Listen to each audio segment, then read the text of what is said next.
हर घर रोशनी से जगमगा रहा था और एक पुरानी सी गली के कोने वाले आंगन में एक साया लगन से मार्शल आर्ट्स का अभ्यास कर रहा था। एक जवान लड़का अकेला उस आंगन में खड़ा खुद को ट्रेन कर रहा था। वो अपना परिचय देता है, मेरा नाम लिन शुआन है, मुझे बचपन से ही मार्शल आर्ट्स से प्यार रहा है। अचानक वो आंखें बंद कर एक लंबी सांस छोड़ता है, फिर आंखें खोलकर सामने अटूट दृढ़ता से देखता है। वो कहता है, और इसी वजह से पिछले 20 सालों से, इन पूरे 2 दशकों से मैं लिन शुआन दिन रात बिना थके मार्शल आर्ट्स का अभ्यास करता आया हूँ। फिर अचानक चिल्लाता है, देखो ये। इतना कहकर वो फुर्ती से अपनी स्किल्स दिखाता है, फिर अपने दोनों हाथ जोड़कर एक बड़े मुरझाए फूल का आकार बनाता है, अपनी शक्ति छोड़ता है और सैंडबैग को दूर उड़ा देता है। लिन शुआन को हमेशा से उम्मीद रही थी कि एक दिन वो एक सच्चा मार्शल आर्ट्स मास्टर बन सके। यही उसका पुराना सपना था। सैंडबैग को पहले से ज्यादा दूर उड़ता देख वो खुशी से सोचता है, बुरा नहीं, इस बार वॉर सच में जबरदस्त था। तभी अचानक रात की खामोशी में एक आवाज गूंज उठती है, लिन शुआन। ये सुनकर वो चौंक जाता है। इस वक्त उसे कौन पुकार सकता है? कहीं ये कोई भूत तो नहीं? वो खुद को शांत करने की कोशिश करता है, पलटकर पूछता है, कौन है वहाँ? कोई जवाब नहीं आता। पर तभी सैंडबैग अचानक इतनी तेजी से उसी की तरफ वापस उड़ता है कि लिन शुआन को प्रतिक्रिया देने का वक्त तक नहीं मिलता। सैंडबैग जब बस बाल भर दूर था, उसके पूरे बदन पर ठंडा पसीना छूट जाता है। वो चीख पड़ता है, ये बुरा हुआ। एक पल बाद रात की खामोशी को एक दर्द भरी चीख चीर देती है। काफी देर बाद लिन शुआन एक आंख खोलता है। ऊपर उसे खिड़की के फ्रेम नजर आते हैं। इस वक्त उसे बस एक ही चीज महसूस होती है, दर्द। वो अपना हाथ सिर पर रखकर कराहता है, सिर बहुत दर्द कर रहा है। लिन शुआन मुश्किल से उठकर बैठता है, फटते हुए सिर को थामे आह भरता है। उसे यकीन नहीं होता वो सच में एक सैंडबैग से घायल हो गया। फिर वो अपने पैर बिस्तर से नीचे उतारता है। अरे, उसे अभी तक समझ ही नहीं आया वो है कहाँ। पूरे कमरे में नजर घुमाते हुए वो बुदबुदाता है, ये जगह है कहाँ? फिर वो अपने बदन पर पहने कपड़ों की तरफ देखता है। ये तो वो कपड़े नहीं जो मैंने प्रैक्टिस के वक्त पहने थे। कहीं मैं लुट तो नहीं गया? वो घबराकर बोल पड़ता है, मेरे कपड़े कहाँ हैं? तभी उसे एक आईना नजर आता है जिसमें उसका चेहरा झलकता है। लिन शुआन भौहें सिकोड़ता है। एक कांसे का आईना? ये कौन सा युग है? आज भी कोई कांसे का आईना इस्तेमाल करता है? वो आईने में उस अनजान चेहरे को गौर से देखता है। काफी देर तक घूरने के बाद ही उसे झटका लगता है, ये कौन है? लिन शुआन फौरन आईना उठाकर बार बार जांचता है, पर वो अभी भी वही अनजान चेहरा था। हरे भरे पेड़ों के बीच चुपचाप छुपे एक लकड़ी के घर के अंदर लिन शुआन दहशत से चीख पड़ता है, क्या हुआ? मैं कहाँ हूँ? उसकी आंखें फैल जाती हैं। अपना चेहरा पकड़कर वो जोर से कहता है, मैं तो साफ तौर पर अपने घर के पिछले आंगन में था, तो अब मैं कौन हूँ? तभी अचानक लिन शुआन के जहन में यादों का एक सैलाब उमड़ पड़ता है जो उसे काफी देर के लिए जड़ कर देता है। वो यादें धीरे धीरे उसके जहन में उभरती हैं। सबसे पहले एक रोते हुए बच्चे की तस्वीर जिसे उसकी माँ चुप कराते हुए उसे लिन शुआन बुला रही है। फिर थोड़ा बड़ा होने की याद, जब वो एक लकड़ी के घोड़े पर खेल रहा था और उसके माता पिता खुशी से उसे लिन शुआन कहकर पुकार रहे थे, और जब वो अपने पिता के साथ गेंद खेल पाता था, वो नाम लिन शुआन उसके जहन में गूंजता रहता है। लिन शुआन जोर से धड़ाम करके घुटनों के बल गिर जाता है। वो जोर से चीख पड़ता है जैसे ये सब उसके लिए सहन करना मुश्किल हो गया हो। उसकी आंखें फैली हुई थीं, ठंडा पसीना बह रहा था और वो बिना रुके हांफे जा रहा था। वो यादें इतनी जीवंत थीं कि वो बोले बिना नहीं रह पाता। ऐसा लगता है जैसे 10 साल से ज्यादा पुरानी यादें अचानक सामने आ गई हों, जैसे वो सारे साल पलक झपकते ही बीत गए हों। उन यादों से उसे हैरानी से एहसास होता है, यकीन नहीं होता इस बदन के असली मालिक का नाम भी लिन शुआन ही था। फिर एक दिलेर सा ख्याल उसके जहन में कौंधता है, क्या ये मेरा पिछला जन्म हो सकता है? जिस दुनिया में वो अब जी रहा था वहाँ मार्शल आर्ट्स का ही राज था। अपने पिछले जन्म में जब वो अभी बच्चा ही था, लिन शुआन अपने पिता के साथ एक बड़े सेक्ट में गया था। उसे याद है, अपने परिवार के रसूख की वजह से उसका पिछला रूप यानान रीजन के सबसे बड़े टॉप टियर सेक्ट चिंगजी सेक्ट में दाखिल हो पाया था। उस वक्त वो एक आउटर डिसिप्लिन बन गया था और लिन शुआन हर रोज लगन से कल्टीवेट करता रहा। थोड़ा अफसोस की बात तो थी, भले उस जन्म में उसकी प्रतिभा सीमित थी। 6 से 15 साल की उम्र तक पूरे 9 साल में वो सिर्फ बॉडी रिफाइनिंग रेल्म की फर्स्ट लेयर से लेट फोर्थ लेयर तक ही पहुंच पाया था। भले उसकी टैलेंट सीमित थी, लिन शुआन ने कभी अपनी रोज की ट्रेनिंग छोड़ी या ढील नहीं दी। वो सैंडबैग्स पहनकर पहाड़ पर ऊपर नीचे दौड़ता, हाथों में पानी की 4 बाल्टियां लिए हॉर्स स्टांस में खड़ा रहता, यहाँ तक कि पुशअप्स करते वक्त पीठ पर भी एक सैंडबैग रख लेता। साफ था वो कितनी मेहनत करता था। लिन शुआन ठान चुका था वो आगे बढ़कर एक इनर डिसिप्लिन बनेगा, एक दिन मार्शल आर्ट्स की चोटी तक पहुंचेगा। वर्तमान में लौटते हुए वो बेहद संतुष्ट महसूस करता है। आंखें बंद कर मुस्कुराते हुए कहता है, मेरा पिछला जन्म काफी दिलचस्प था। जैसे ही वो इस पल का मजा ले रहा था, अचानक उसे कुछ याद आता है। रुको जरा, फैमिली रूल क्या था फिर से? स्टडी रूम में पिता पुत्र आमने सामने खड़े थे। उसके पिता ने लिन शुएन से कहा था, अगर तूने 17 साल की उम्र से पहले इनर डिसाइपल नहीं बना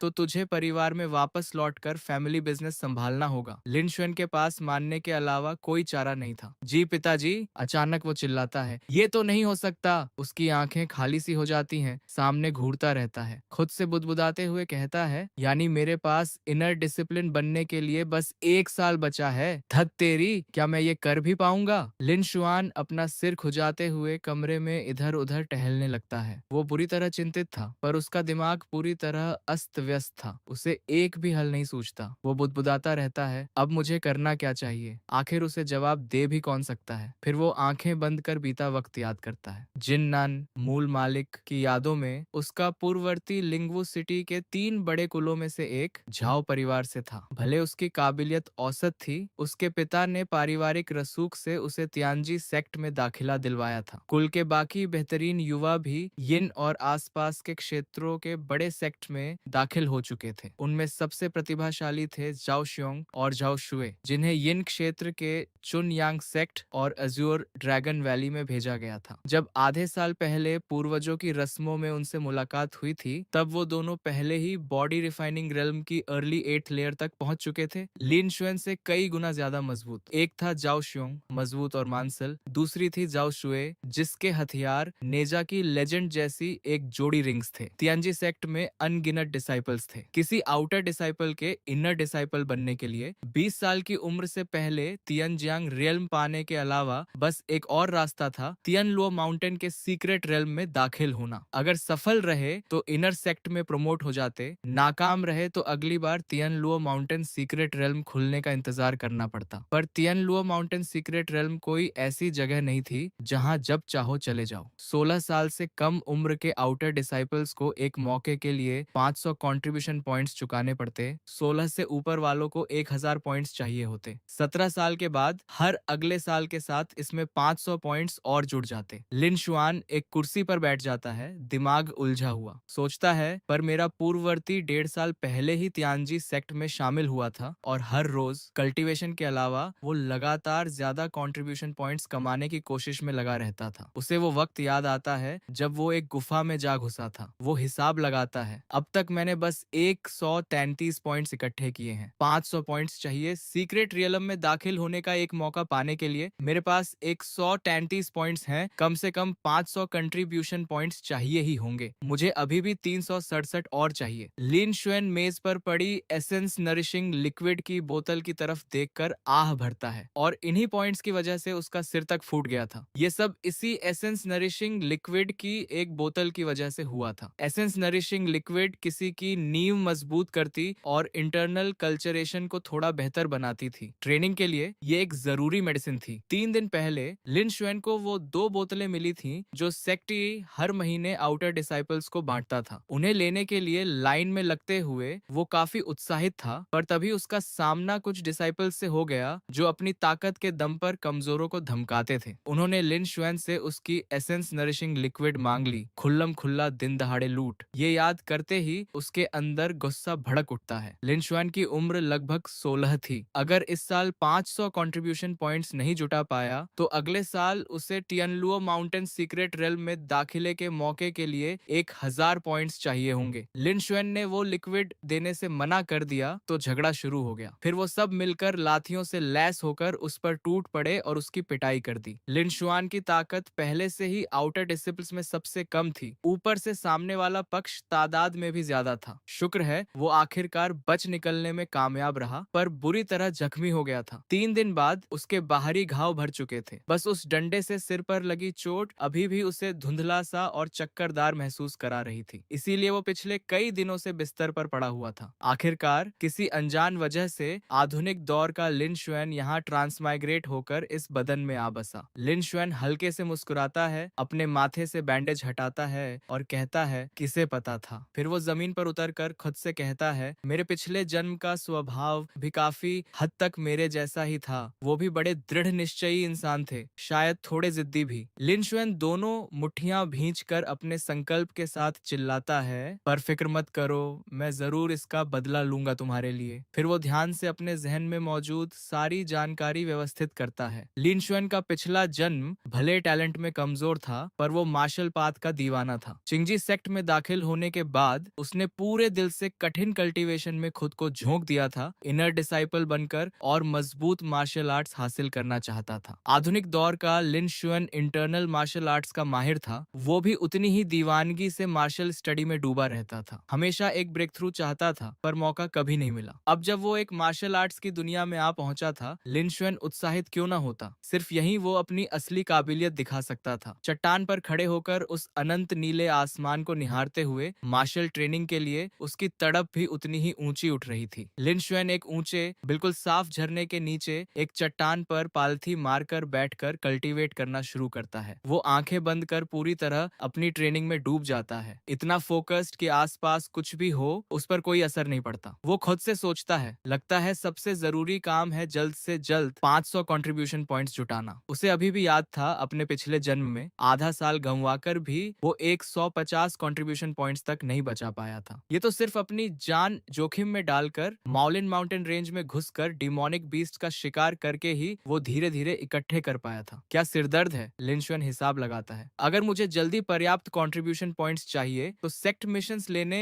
और माउलिन माउंटेन रेंज में जाकर हाई लेवल डिमोनिक बीस्ट मारने के अलावा कोई चारा नहीं। वो आह भरते हुए सोचता है, अभी तियानलुओ माउंटेन सीक्रेट रेल्म खुलने में बस 3 महीने बचे हैं। इन 3 महीनों में मुझे जितनी जल्दी हो सके अपनी ताकत बढ़ानी होगी। कंट्रीब्यूशन पॉइंट्स के लिए ऊंचे लेवल के डिमोनिक बीस्ट्स मारने होंगे और फिर सीधा तियानलुओ माउंटेन सीक्रेट रेल्म में घुस जाना होगा। यही सोचते हुए वो अपनी कल्टीवेशन को भीतर प्रवाहित करता है। मैंने 20 से भी ज्यादा सालों तक बड़ी कठिनाई से मार्शल आर्ट्स में ट्रेनिंग की, अपने अंदर ट्रू ची को कल्टीवेट करने में खुद को पूरी तरह झोंक दिया। पर किसी वजह से मेरी पुरानी दुनिया में हेवन और अर्थ की स्पिरिचुअल एनर्जी बहुत पतली थी। वो ट्रू ची कल्टीवेट करने के लायक बिल्कुल नहीं थी और मार्शल आर्ट्स की छोटी तक पहुंचने का कोई रास्ता ही नहीं था। पर अब लिन शुएन को ये पहले ही महसूस हो चुका था। इस कॉन्टिनेंट पर मैं इसे महसूस कर सकता हूँ। यहाँ हेवन और अर्थ की स्पिरिचुअल एनर्जी आधुनिक दुनिया से कई गुना ज्यादा घनी है, हैरतांगेज रूप से भरपूर। अब उम्मीद है पहाड़ हिलाने और समंदर भरने की। अरे बाप रे, उसे कुछ सच में हैरान करने वाला महसूस हो रहा था। खुद से कहता है, मुझे तो अपने दांटियान के अंदर ट्रू ची की लड़ियां तक महसूस हो रही हैं। तभी अचानक एक अजीब सी आवाज गूंज उठती है जिससे वो चिढ़कर चिल्लाता है, ये आवाज कैसी है। उसे लगता है ये आवाज उसके दिमाग के दाहिने हिस्से से आ रही है। अगर ये आधुनिक दुनिया होती तो वो सोचता उसे मतिभ्रम हो रहा है। ये सच में बेहद अजीब था। कुछ प्रकट होने लगता है। बहुत जल्द उसे उसका आकार साफ नजर आने लगता है, एक छोटा ट्राइपॉड। पर उसे कुछ समझ नहीं आता। क्या ये वही छोटा ट्राइपॉड नहीं जो आधुनिक दुनिया में उसका खुद का सजावटी सामान था। ये उसके पुरखों से चली आ रही एक विरासत थी। जब वो बॉक्सिंग प्रैक्टिस करता था, ये छोटा ट्राइपॉड हमेशा उसका मन शांत करने में मदद करता था। लिन शुआन चाहे कितना भी सोचे, उसे समझ नहीं आता ये अचानक उसके सिर के अंदर कैसे आ गया। इकलौता उचित स्पष्टीकरण यही था कि ये उसके साथ ही यहाँ चला आया। लिन शुआन खुशी से मुस्कुरा देता है। क्या ये छोटा ट्राइपॉड उसके साथ ही ट्रांसमाइग्रेट हो गया। उस छोटे ट्राइपॉड से ऊर्जा की धाराएं बहने लगती हैं, जैसे वो सब कुछ अपने अंदर खींच लेना चाहता हो। लिन शुआन दांत भींचकर उसे सह लेता है। वो खींचने से बचने की जद्दोजहद करते हुए चिल्लाता है, ये क्या हो रहा है। इसके अंदर से इतनी शक्तिशाली ऊर्जा क्यों निकल रही है। ऐसा लगता है जैसे ये मुझे अंदर खींचना चाहती है। बाहर बहती ऊर्जा और भी तेज होती जाती है। वो छोटा ट्राइपॉड चकाचौंध रोशनी से चमक उठता है, जैसे अपनी असीम शक्ति दिखा रहा हो। लिन शुआन मुंह खोलकर दहाड़ता है, फिर उसकी ऊर्जा उस छोटे ट्राइपॉड के अंदर खिंच जाती है। अपनी दोनों हथेलियां ऊपर उठाए वो गौर से उन्हें देखता रहता है। अपनी बाहों से लेकर हथेलियों तक उसका हर हिस्सा शक्तिशाली ट्रू ची से लबरेज था। एक पल बाद वो अपना सिर पीछे झटककर आसमान की तरफ एक चीख छोड़ देता है। उसकी चीख पूरे पहाड़ों और जंगल में गूंज उठती है। इस पल लिन शुआन दहाड़ता है जैसे हवा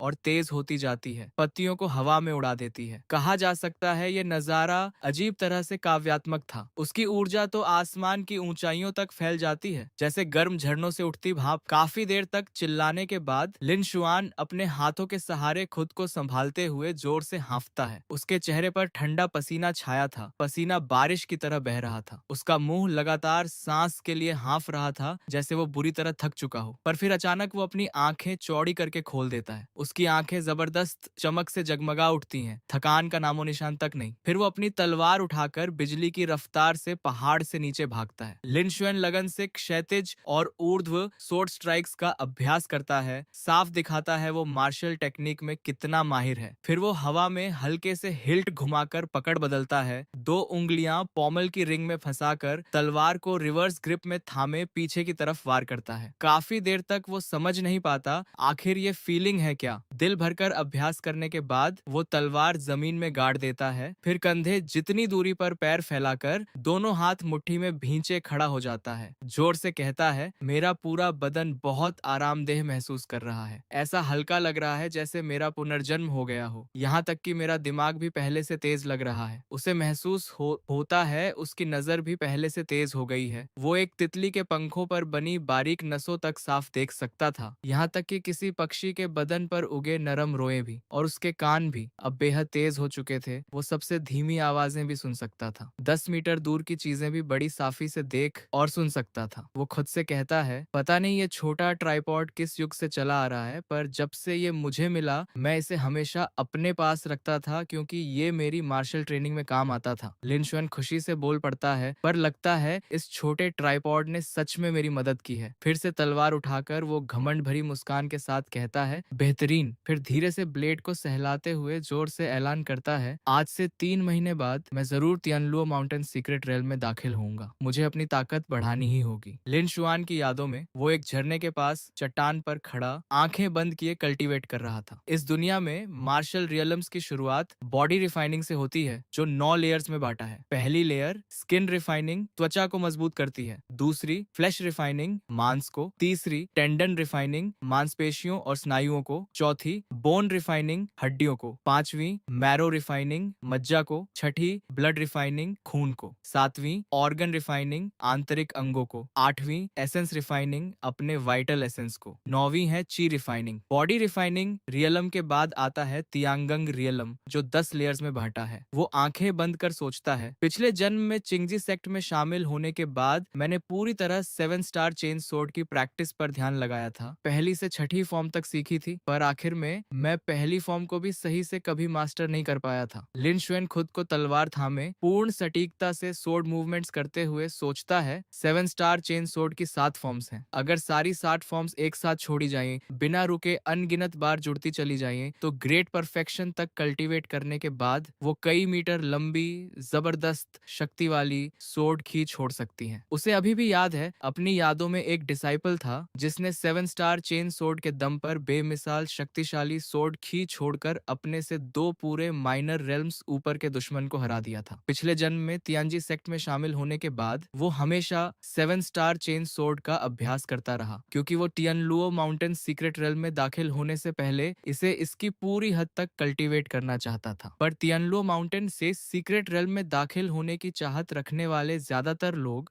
बॉडी रिफाइनिंग की 8th लेयर पर होते थे। अगर एक 9th लेयर वाला आउटर डिसाइपल सिर्फ 7 स्टार चेन सोर्ड पर निर्भर रहे तो बस वो काफी ना हो। ये सोचकर वो एक लंबी सांस छोड़े बिना नहीं रह पाता। जंगल में खड़ा वो खुद से सोचता है, मुझे सोर्ड फॉर्म्स याद हैं। उसी पल गिरी हुई पत्तियां हवा में नाचने लगती हैं। लिन शुएन अपनी तलवार सुंदर छापों में घुमाता है, एक नन्ही पत्ती साफ बीच से कट जाती है। अभ्यास करते हुए वो कहता है, पहली फॉर्म, बस इतना ही। वो तलवार मजबूती से थामे, फिर दूसरी फॉर्म, तीसरी, चौथी, फिर छठी फॉर्म का अभ्यास करता है। उसके पैर लगातार चलते रहते हैं। फिर वो एक टांग पर खड़ा होकर तलवार को अपने चेहरे के सामने क्षैतिज थाम लेता है, यानी वो पहले ही 7वीं फॉर्म तक अभ्यास कर चुका था। फिर वो सीधा तलवार आगे की तरफ धकेलता है। धड़ाम! इस एक ही वार से वो चट्टान को चीर कर उसमें एक विशाल छेद बना देता है। इस तरह चीर डाली गई चट्टान को देखते हुए वो कुछ नहीं कहता। काफी देर बाद ही वो बोल पाता है, मैंने सच में 7वीं 7वीं फॉर्म मास्टर कर ली। जिस चट्टान को उसने भेदा था उससे अभी भी धुआं उठ रहा था। कान से कान तक मुस्कुराते हुए लिन शुएन जोर से कहता है, मैंने कभी सोचा भी नहीं था जो 7वीं फॉर्म में पिछले जन्म में मास्टर नहीं कर पाया था उसे मुझे बस एक बार अभ्यास करने की जरूरत पड़ी और मैं इसे इतनी आसानी से सीख गया। अचानक उसे कुछ याद आता है। अपनी हथेली की तरफ देखते हुए लिन शुएन खुद से कहता है, पर अभी अभी से लेकर अब तक मेरा पूरा बदन जल रहा है। कहीं मेरी कल्टीवेशन बॉडी रिफाइनिंग रेल्म की 4th लेयर की छोटी तक पहले ही ब्रेक थ्रू तो नहीं कर गई। ये सोचते ही वो हंसे बिना नहीं रह पाता। फिर तलवार आसमान की तरफ उठाकर एक बच्चे की तरह उछलते कूदते चिल्लाता है, ये तो कमाल है, मैं बॉडी रिफाइनिंग रियलम की लेट 4th लेयर से 4th लेयर की छोटी तक ब्रेक थ्रू कर गया। वो खुद से कहता है, आम हालात में अगर मुझे एक स्टेज ऊपर बढ़ना होता तो पूरे 5-6 हफ्ते लग जाते। एसेंस नरिशिंग लिक्विड या स्पिरिट ओरिजिन पिल्स जैसी दवाई की मदद से भी एक स्टेज आगे बढ़ने का मौका पाने में 3-4 हफ्ते लगते। लिन शुएन गर्व से कहता है, मेरा पूरा बदन अब सख्त और मजबूत हो चुका है। मैं पहले ही बोन टेम्परिंग की सीमा तक पहुंच चुका हूँ। उसकी आंखें अनंत संतुष्टि से चमक उठती हैं। Body refining level 4 bone tempering पूरी। अगला कदम 5वें लेवल मेरो रिफाइनिंग स्टेज को कल्टीवेट करना होगा। सोचते हुए भौहें सिकोड़ कर वो बुदबुदाता है, पर मैंने अभी अभी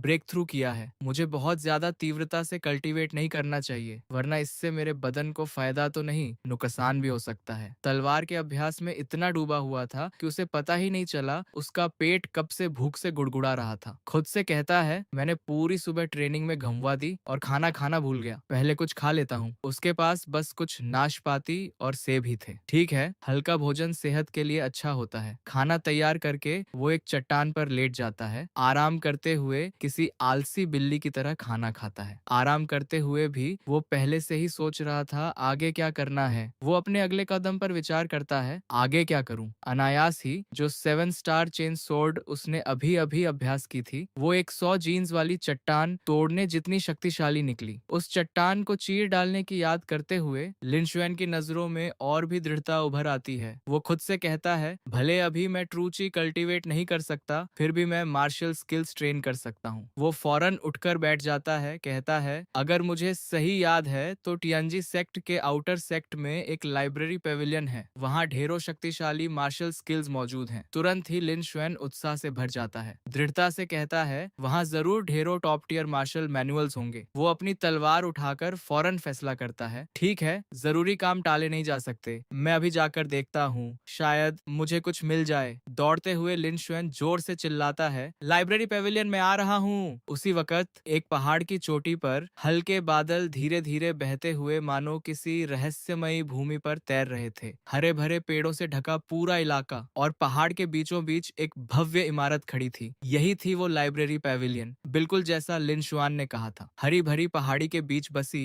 वो वहाँ शान से खड़ी थी। वहाँ पहुँचते ही वो उत्साह से चिल्लाता है, वाह, तो ये है लाइब्रेरी पवेलियन। कई स्टूडेंट्स दरवाजों से अंदर जा रहे थे। लाइब्रेरी पवेलियन के अंदर कुछ लोग पढ़ रहे थे, कुछ मार्शल आर्ट्स का अभ्यास कर रहे थे। उसके सामने की भीड़ देखकर लिन शुआन बुरी तरह हैरान रह जाता है। उसे उम्मीद नहीं थी यहाँ इतने सारे लोग आते होंगे। लगता है सब लोग बहुत लगन से पढ़ाई करते हैं। अंदर जाते हुए वो मुस्कुराकर कहता है, मैं भी इनसे पीछे नहीं रह सकता। तभी अचानक एक रूखी आवाज गूंज उठती है, लिन शुन, वहीं रुक जा। अपना नाम सुनकर वो हैरानी से पलटता है। सामने खड़े 3 जवान लड़के उसे पल भर के लिए उलझन में डाल देते हैं। उसने तो किसी से दुश्मनी नहीं मोल ली थी, है ना? हरे बालों वाला पहले बोल पड़ता है, अभी भी बाहर निकलने की हिम्मत करता है। हमारा पिछला सबक काफी नहीं था क्या? लिन शुएन चुप रहता है, बस उन्हें घूरता रहता है। उनके चेहरे देखते हुए वो होंठ भींच कर सोचता है, अगर मुझे सही याद है तो ये तीनों ही वो हैं जिन्होंने कुछ दिन पहले मेरी एसेंस नरिशिंग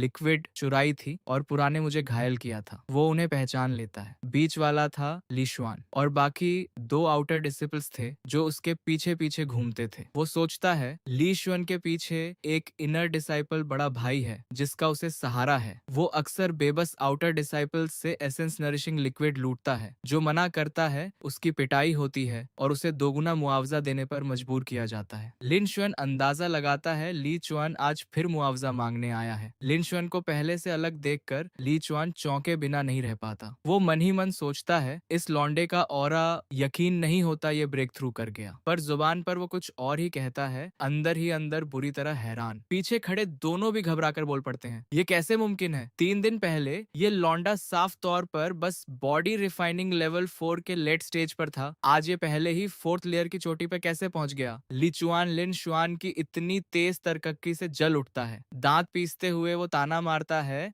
बस किस्मत से ब्रेक थ्रू कर गया। इसकी टैलेंट के साथ भले कल्टीवेशन बढ़ी हो, इसकी ताकत इतनी प्रभावशाली नहीं हो सकती। ये सोचते हुए वो सीधा लिन शुआन के चेहरे की तरफ इशारा कर कहता है, लिन शुन, तुझे पता होना चाहिए हम आज यहाँ क्यों आए हैं। लिन शुन बेबाकी से जवाब देता है, मेरे पास तुझसे गपशप करने का वक्त नहीं है, नहीं मुझे इसकी परवाह है तू यहाँ मुझे ढूंढने क्यों आया है। थोड़ी देर रुककर वो जानबूझकर उन्हें भड़काता है, मुझे बस इतना पता है कि एक अच्छा कुत्ता बेवजह नहीं भौंकता, अभी रास्ते से हट जा, शायद मैं इस बार तुझे माफ भी कर दूं। उसकी बातें तीनों को आग बबूला कर देती हैं। ली चुअन दांत भींचकर गुर्राता है, तेरी हिम्मत कैसे हुई मुझे कुत्ता कहने की? उसका चेहरा काला पड़ जाता है, माथे की नसें उभर आती हैं। वो चिल्लाता है, तुझे सच में मौत चाहिए? फिर दहाड़ता है, लिनशून, मरने के लिए तैयार हो जा। इतना कहते ही वो सीधा लिनशून की तरफ झपटता है। यकीन नहीं होता, लड़ाई के बीचों बीच किसी ने सच में टाइम आउट चिल्लाया और सच में ऐसा हो गया। लिनशून अपनी तलवार उठाकर पुकारता है, रुको। हैरानी की बात,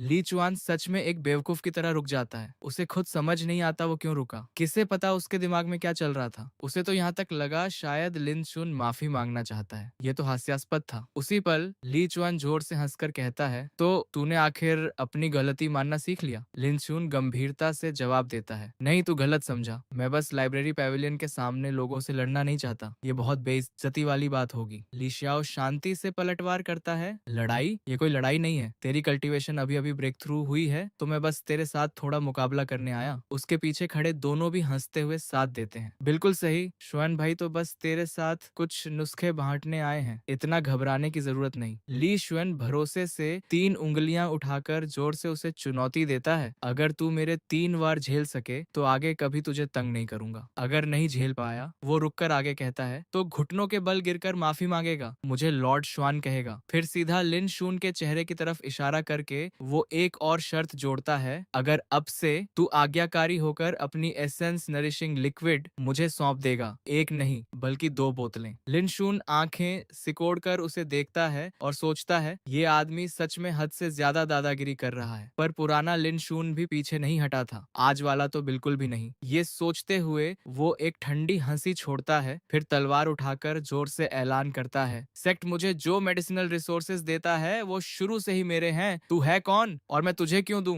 फिर उसे घूरते हुए दोहराता है, और हाँ फिर से कह रहा हूँ, अभी मेरी नजरों से दूर हो जा, वरना मुझे बदतमीजी करने का इल्जाम मत देना। उसकी बातों से ली शुआन के माथे की नसें और उभर आती हैं। दांत पीसते हुए वो कहता है, लौंडे, तूने मुझे सफलतापूर्वक भड़का दिया है। अगर आज मैंने तुझे इतनी बुरी तरह नहीं पीटा कि तू 3 महीने तक बिस्तर से उठ ही ना सके, तो मैं अपना नाम उल्टा लिख दूंगा। फिर वो चिल्लाता है, मरने के लिए तैयार हो जा। ली शुआन उसकी तरफ झपट पड़ता है। एक बार पास पहुंचते ही वो हवा में उछल पड़ता है, जैसे लिन शुन को गिराकर जमीन पर दबाने की योजना हो। वो लिन शुन पर एक मुक्का जड़ता है, पर फुर्ती से हरकत करते हुए लिन शुन पलटी मारकर आराम से बच निकलता है, जिससे ली शुआन हैरानी से चीख पड़ता है, क्या? एक पल बाद लिन शुन जमीन पर उतरकर सीधा उसकी तरफ देखता है। ली शुआन भौहें सिकोड़ता है, जैसे लिन शुन धीरे धीरे सीधा खड़ा होता है, फिर ताना मारता है, तो तू ये वार बचा ले गया, पर अगली बार इतना किस्मत वाला नहीं होगा। लिन शुआन वो सच उजागर कर देता है जिसे ली चुआन मानना नहीं चाहता था, तू दूसरों को कम आंक रहा है। इस पल ली चुआन और भी गुस्से में आ जाता है। दांत पीसते हुए वो ठंडी हंसी हंसकर तिरस्कार से लिन शुआन को देखता है, बहुत जबान चलती है तेरी लौंडे। अंदर ही अंदर वो हिसाब लगाता है, इसे मेरी बोन शैटरिंग क्लॉ का स्वाद चखने दे। यहाँ लड़ाई शुरू होते देख आसपास खड़े लोग फौरन उत्साह से चर्चा करने लगते हैं। एक जवान लड़का लिन चेन की तरफ इशारा करते हुए कहता है, लगता है वहाँ कुछ देखने लायक हो रहा है। उसके बगल वाला पूछता है, कोई लड़ रहा है? चलो देखते हैं। बहुत जल्द चारों लड़ने वालों के इर्द गिर्द भीड़ जमा हो जाती है। लिन शान और ली चुआन अब आमने सामने भिड़ चुके थे। ली चुआन के दोनों चमचे जोश से चिल्लाने लगते हैं, चुआन भाई, इस लौंडे को सबका सिखा दो, ये लौंडा तुम्हारे आगे कुछ भी नहीं। पूरे भरोसे से भरा ली चुआन बोन शैटरिंग क्लॉ इस्तेमाल कर लिन शान को हराने की कोशिश करता है, पर लिन चेन को हराना इतना आसान नहीं था। ली चुआन चाहे जो भी वार करे, लिन शान उसे साफ साफ टाल देता है, बिना जरा भी खरोंच खाए। तभी अचानक ली चुआन उसके पीछे प्रकट होकर वार करते हुए ताना मारता है, पीछे से वार। लिनशान बुरी तरह चौंक जाता है। उसे समझ ही नहीं आता ली चुआन इतनी जल्दी उसके पीछे कैसे पहुंच गया। यकीन करना मुश्किल था। ठीक जब ली चुआन का मुक्का उसे लगने ही वाला था, लिनशान अपनी तलवार उठाकर रोक लेता है। उसे लगा उसने वार रोक लिया, पर नहीं। ली चुआन के वार से लिनशान फिर भी कई कदम पीछे धकेल जाता है। लिनचेन चिल्लाता है, ये देखकर कि ली चुआन उसका मजाकर उड़ा रहा है। लिनशान, तू इतना सा वार भी नहीं झेल पाया? मैंने तो अभी अपनी पूरी ताकत भी नहीं लगाई। वो पूरे भरोसे से सोचता है, मेरी कल्टीवेशन पहले से लिनशान से 2 लेवल्स ऊपर है। मैं बॉडी रिफाइनिंग लेवल 5 के मिड स्टेज पर हूँ और मैं बोन शैटरिंग क्लॉ पहले ही मास्टर कर चुका हूँ। अगर मैं पूरी ताकत लगाऊं तो एक ही वार लिनशान को हराने के लिए काफी होगा। लिनशान को नुकसान में देखकर ली चुआन के दोनों चमचे और जोर से चिल्लाने लगते हैं। वाह,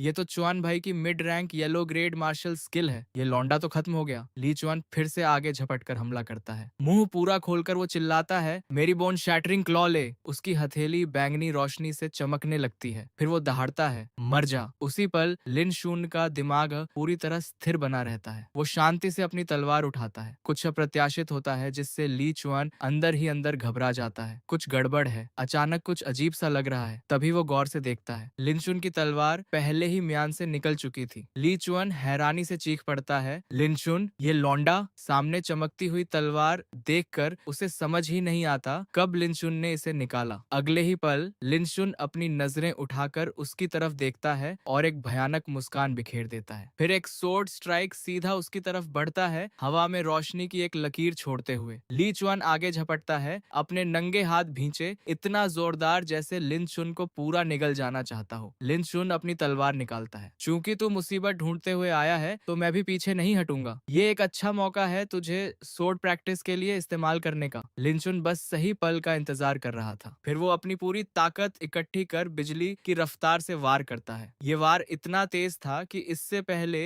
ली चुआन कोई प्रतिक्रिया दे पाता, उसे सीधा सामने से वार लग चुका था। वो पीछे उड़कर एक चट्टान से जोरदार टक्कर खाकर टकरा जाता है। ली चुआन काफी देर तक वहीं बैठा रह जाता है, इस बात का सबूत कि उस वार में जरा भी कमी नहीं थी। आसपास खड़े सब लोग हैरान, चकित और हक्के बक्के रह जाते हैं। वांगलिन ये देखकर बोलती बंद कर देता है, जबकि ली वांग घबराकर चीख पड़ता है, लिनशुन ने अभी कौन सी चाल इस्तेमाल की? उसने बस एक ही वार में चुआन भाई को उड़ा दिया। दोनों जल्दी से ली चुआन के पास दौड़कर पहुंचते हैं। चुआन भाई, तुम ठीक तो हो? दूसरी तरफ लिनशुन फिर से अपनी तलवार म्यान में डाल लेता है। उसके इर्द गिर्द खड़ी भीड़ हैरानी से कहती है, कितना जबरदस्त! उसने अभी कौन सी सोर्ड टेक्निक इस्तेमाल की? मैं तो देख भी नहीं पाया वो कैसे हिला। ये सोर्ड आर्ट सच में बहुत तगड़ी है। फिर भी लिनशुन ने भी उस वार में काफी ताकत खर्च कर दी थी। वो एक लंबी सांस छोड़ता है। ली चुआन बेबसी से दांत पीसता है। धत तेरी, लिनशुन, बेशर्म कमीने, तूने सच में मुझ पर अचानक हमला कर दिया। वो मुश्किल से उठकर चिल्लाता है, और तुम दोनों बेवकूफों, जल्दी क्यों नहीं इसे अपाहिज कर देते मेरे लिए? वांगलिन धीमी आवाज में कहता है, चुआन भाई, उस लौंडे की कल्चरेशन तुमसे 2 लेवल्स नीचे है, फिर भी तुम उसका मुकाबला नहीं कर पाए। हमारी कल्टीवेशन तो अभी बॉडी रिफाइनिंग लेवल 5 के अर्ली स्टेज तक ही पहुंची है। हम भी शायद उसका मुकाबला न कर पाए। ली वांग भी हामी भरता है, बिल्कुल सही। मुझे लगता है पहले हमें सीनियर ब्रदर ली शान को ढूंढना चाहिए, फिर वापस आकर इससे हिसाब बराबर करना चाहिए। पर ली चुआन सुनने को तैयार नहीं होता। बकवास, जाओ ऊपर, नहीं तो मैं तुम दोनों को भी पीटूंगा। लिनशुन अपनी बाहें मोड़े ली चुआन के ग्रुप को आपस में बहस करते देखता रहता है। मन ही मन सोचता है, मुझे लगा शायद मैंने ज्यादा जोर से मार दिया, पर जितनी ऊर्जा से वो गाली दे रहा है उससे लगता है वो ठीक ही है। चूंकि कुछ गंभीर नहीं हुआ तो मैं घबराकर भाग तो नहीं सकता। वांगलिन और ली वांग जमीन पर पैर पटकते हैं। लिनशुन उन्हें देखता है। वांगलिन और ली वांग पहले ही लड़ने की स्टांस बना चुके थे। एक असली झगड़े की तैयारी में भले वो थोड़े हिचकिचाते नजर आ रहे थे। लिनशुन उनसे पूछता है, तो अब तुम दोनों की बारी है? वांगलिन अपनी मुट्ठी उठाता है, हाँ बिल्कुल सही। डर गया अब? ली वांग बदतमीजी से मुस्कुराता है, अगर हम दोनों एक साथ हमला करें तो तू पक्का 3 महीने के लिए बेहतर हो जाएगा, यानी बिस्तर से नहीं उठ पाएगा। लिनजुन पल भर के लिए जड़ हो जाता है, फिर धीमे से हंस पड़ता है। आंखों में एक छेड़ती हुई चमक लिए, जैसे वांगलिन के गुरूर को कुचल दिया गया हो। वो गुस्से से चिल्लाता है, धत तेरी, तूने अभी हम पर हंसा? ली वांग चिल्लाता है, हमारी हंसी उड़ाने की तेरी हिम्मत कैसे हुई? पर लिन शून शांत बना रहता है और कहता है, तुमने गलत देखा। उसी पल एक एल्डर वहां चला आता है और सख्ती से उन्हें डांटता है, पवेलियन के सामने झगड़ा करने की हिम्मत कैसे हुई तुम्हारी? तुम सच में बड़े दिलेर हो। एल्डर सख्त भाव भाव से डिसाइपल्स को देखता है। डिसाइपल्स फौरन घबराकर चारों तरफ बिखर जाते हैं। हम बर्बाद हो गए, एल्डर आ गए, जल्दी चलो चलो, मुझे और मुसीबत नहीं चाहिए। लिनशुन उस नए आए इंसान को गौर से देखता है, अंदर ही अंदर थोड़ा हैरान होता है, कितना शक्तिशाली हो रहा है। पता नहीं इस इंसान की कल्चरेशन किस रियलम तक पहुंची है। अगर मैं अभी इससे लड़ूं तो शायद मेरे पास विरोध करने की ताकत भी न बचे। ली चुअन हालांकि ऐसे पेश आता है जैसे उसे कोई मसीहा मिल गया हो, फौरन चिल्लाता है, एल्डर मेरी मदद कीजिए। वो फौरन चुगली करने लगता है। एल्डर, इस लिन शुन ने साथी डिसाइपल्स की कोई परवाह नहीं की और मुझे बुरी तरह पीटा। ये तो यहीं एक डिसाइपल को मार तक डालना चाहता था। मेरी छाती पर लगी चोट ही सबूत है। एल्डर ली चुअन से पूछता है, उसने तुझ पर हमला किया और तेरे पास सबूत भी है? ली चुअन जोड़ता है, वांग लिन और ली वांग भी गवाही दे सकते हैं। एल्डर कृपया मेरे लिए इंसाफ कीजिए। बगल में खड़ा लिन शुन बस आह भर सकता था। ये ली चुआन सच में घटिया है। पहले तो उसी ने मुझे भड़काया और अब कह रहा है मैंने साथी डिसाइपल की जान लेने की कोशिश की। वांग लिन आगे बढ़कर ली चुआन का साथ देता है। एल्डर, ये डिसाइपल वांग लिन गवाही दे सकता है। लिन शुन ने ही चुआन भाई पर वार किया। ली वांग भी साथ देता है। बिल्कुल सही, बिल्कुल सही, ये डिसाइपल ली वांग भी गवाही दे सकता है। अगर वांग लिन और मैंने अभी उसे रोका न होता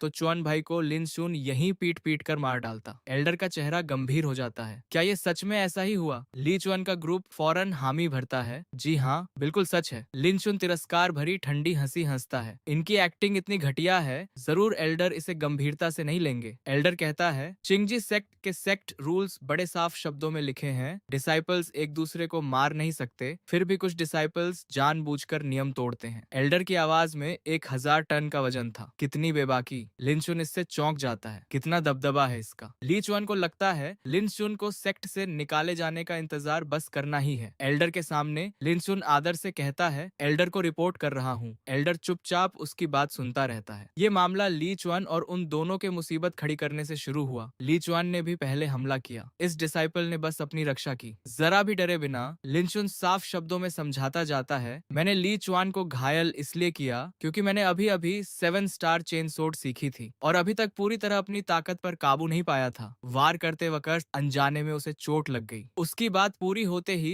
ली चुआन चीख पड़ता है, तू झूठ बोल रहा है। एल्डर, लिन शुन की बातों पर भरोसा मत कीजिए, वो बड़बड़ाता रहता है। पहले उसने मेरी बेध्यानी का फायदा उठाकर अचानक 1 मीटर लंबी सोड खींच छोड़ी। ये कैसे ताकत पर काबू न रख पाने की बात हो सकती है? मुझसे पूछिए तो उसने जानबूझकर किया। ये सुनकर एल्डर हैरानी से पूछता है, उसने अचानक 1 मीटर लंबी सोड की छोड़ी? लिन शुन कुछ नहीं छुपाता, ईमानदारी से जवाब देता है, हाँ। ली चुआन और बाकी दोनों को कुछ गड़बड़ महसूस होती है और वो पल भर के लिए जड़ हो जाते हैं। उन्हें नजरअंदाज करते हुए एल्डर अचानक लिनचुन के पास आकर पूछता है, लिनचुन, क्या तूने सच में 7 स्टार चेन सोर्ड मास्टर कर ली? लिनचुन भी चौंक जाता है, फौरन जवाब देता है, जी हाँ, मैंने अभी अभी इसे मास्टर किया। पर एल्डर बेहद खुश हो जाता है और उत्सुकता से उसे उकसाता है, जल्दी मेरे लिए एक बार फिर से करके दिखा। लिनशुन भला मना कैसे कर सकता था। जी एल्डर। खुद को तैयार करके लिनशुन जोर से तलवार निकालकर 7 स्टार चेन सोर्ड की फॉर्म्स करता है। तलवार ब्लेड के इर्द गिर्द बवंडर की तरह घूमती हुई हैरान करने वाली शक्ति बिखेरती है। रूटीन खत्म करने के बाद लिनशुन एक लंबी सांस छोड़ता है, बेहद तरोताजा महसूस करते हुए। बगल में खड़ा ली छुआन तिरस्कार से कहता है, बस कुछ रैंडम स्वॉर्ड मूव्स ही तो हैं, इसमें देखने लायक क्या है। ये देखने के बाद एल्डर जोर से तालियां बजाकर तारीफ करता है, सच में हैरान करने वाला। मुस्कुराते हुए वो इसका मूल्यांकन करता है, भले ये स्वॉर्ड आर्ट बस मिड टियर है, इसे कल्टीवेट करने की मुश्किल टॉप लेवल मार्शल आर्ट्स जितनी ही है। एल्डर सब्र से लिनसुन से कहता है, कई सालों से कोई भी 7वीं फॉर्म कल्टीवेट नहीं कर पाया, मुझे उम्मीद नहीं थी तू सफल हो जाएगा। चूंकि तू 7वीं फॉर्म कल्टीवेट कर पाया, तू जरूर कोई असाधारण जीनियस है, मुझे तेरी तारीफ करनी ही होगी। ये बातें सुनकर ली चुआन इतना गुस्से में आ जाता है कि लगभग फट पड़ता है। क्या 7 स्टार चेन सोर्ड सच में बोन शैटरिंग क्लॉ से ज्यादा मजबूत है? ली चुआन के तरफ के उदास माहौल के उलट यहाँ एल्डर लिनशून की तारीफ करता ही जा रहा था। लौंडे, पहले तेरी टैलेंट बस औसत थी, फिर भी लगता है तू लगातार ताकत इकट्ठी करता रहा जब तक अचानक खिल न गया। तू सच में एक अच्छा बीज है। रही बात लिन शून्य की, तो वो स्वाभाविक रूप से खुश था, फिर भी विनम्रता से जवाब देता है, एल्डर, आप मेरी बहुत तारीफ कर रहे हैं। लिन शून्य बस किस्मत से सफल हुआ है। ये सुनकर एल्डर और भी खुशी से हंस पड़ता है। भविष्य में अगर कोई समस्या हो तो सीधा मेरे पास आ जाना। लिन शून्य भला ये मौका कैसे जाने देता। वो जल्दी से जवाब देता है, बहुत बहुत शुक्रिया एल्डर, ये डिसिप्लिन आपके मार्गदर्शन को जरूर याद रखेगा। एल्डर का शुक्रिया अदा करने के बाद लिन शून आगे कहता है, एल्डर, इस डिसिप्लिन को अभी भी कुछ रिपोर्ट करना है। ये सुनकर एल्डर तुरंत तैयार हो जाता है, अगर कुछ है तो बता दे। लिन शून आदर से दोनों दोनों हाथ जोड़कर कहता है, पिछले कुछ दिनों में जब इस डिसाइपल को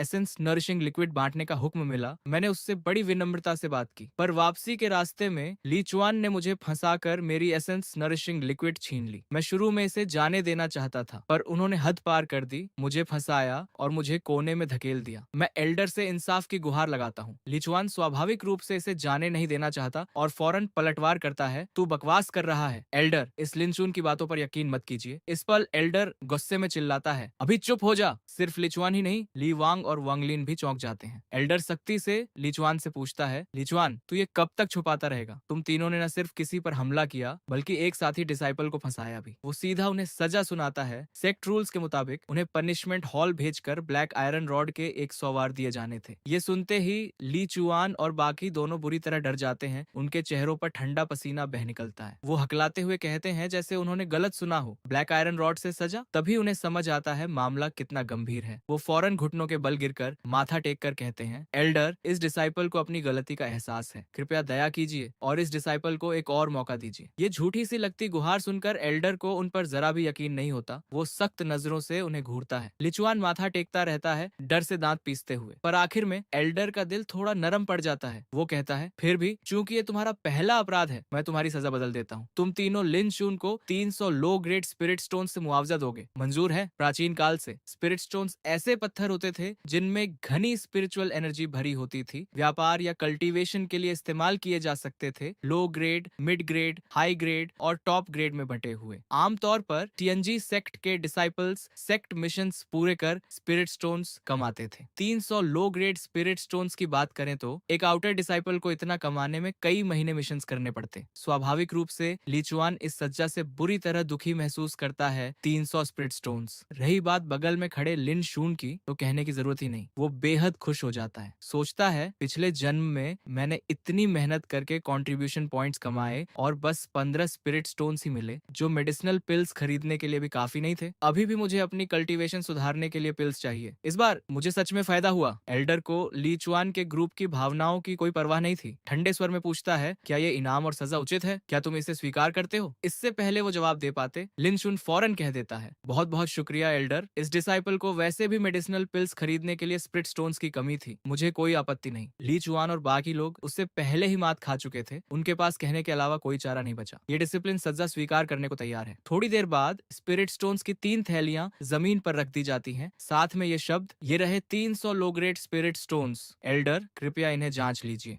एल्डर शांति से लिनशुन से कहता है, लिनशुन, इन्हें खुद जांच ले। लिनशुन मुस्कुराकर जवाब देता है, इसकी जरूरत नहीं। मुझे यकीन है एल्डर के सामने ये कोई चालाकी करने की हिम्मत नहीं करेंगे। मामला निपटने के बाद एल्डर ली चुआन के ग्रुप की तरफ मुड़कर कहता है, अगर कुछ और नहीं है तो जल्दी जाकर अपने जख्मों का इलाज करवाओ। वो और कुछ कहने की हिम्मत नहीं करते। जी एल्डर। इसके बाद ली वांग और वांगलिन दर्द में तड़पते ली चुआन को सहारा देकर आराम करने ले जाते हैं। चुआन भाई, संभल कर। अपनी छाती पकड़े ली चुआन मन ही मन कुड़ते हुए सोचता है, ये कमीना लिन शुन एल्डर के सामने जाकर मुझसे बेवजह 300 स्पिरिट स्टोन्स छीनवा गया। वो खुद से कसम खाता है, इस कर्ज का बदला मैं ली चुआन जरूर लूंगा। उन लोगों के जाने के बाद एल्डर लिन शुन से कहता है, अच्छा, मुझे तुझे कुछ देना है। वो एक रिंग निकालकर उसके सामने रखता है। लिन शुन थोड़ा हैरान होता है। एक रिंग? एल्डर ध्यान से समझाता है, इस रिंग को स्टोरेज रिंग कहते हैं। इस पर एक सीक्रेट स्पेल उकेरा गया है। इसके अंदर एक क्यूब के आकार की जगह है। भीतर की जगह बहुत बड़ी नहीं है, पर सामान रखने के लिए काफी सुविधाजनक है। भले ये कोई खास बेशकीमती चीज न हो, फिर भी कई आउटर डिसिपल्स इसे पाने की चाहत रखते हैं। फिर वो लिन शून को इसका इस्तेमाल समझाना जारी रखता है। जब कुछ स्टोर करना चाहे, बस स्टोर कहना काफी है। ये सुनकर लिन शून कहता है, तो मैं आजमा कर देखता हूँ। वो रिंग थाम कर पुकारता है, स्टोर। पल भर में स्पिरिट स्टोन्स की तीनों थैलियां उस नन्हे से रिंग में करीने से समा जाती हैं। लिनचुन की आंखें चमक उठती हैं। खुशी से कहता है, ये सच में बहुत सुविधाजनक है। फिर विनम्रता से जोड़ता है, शुक्रिया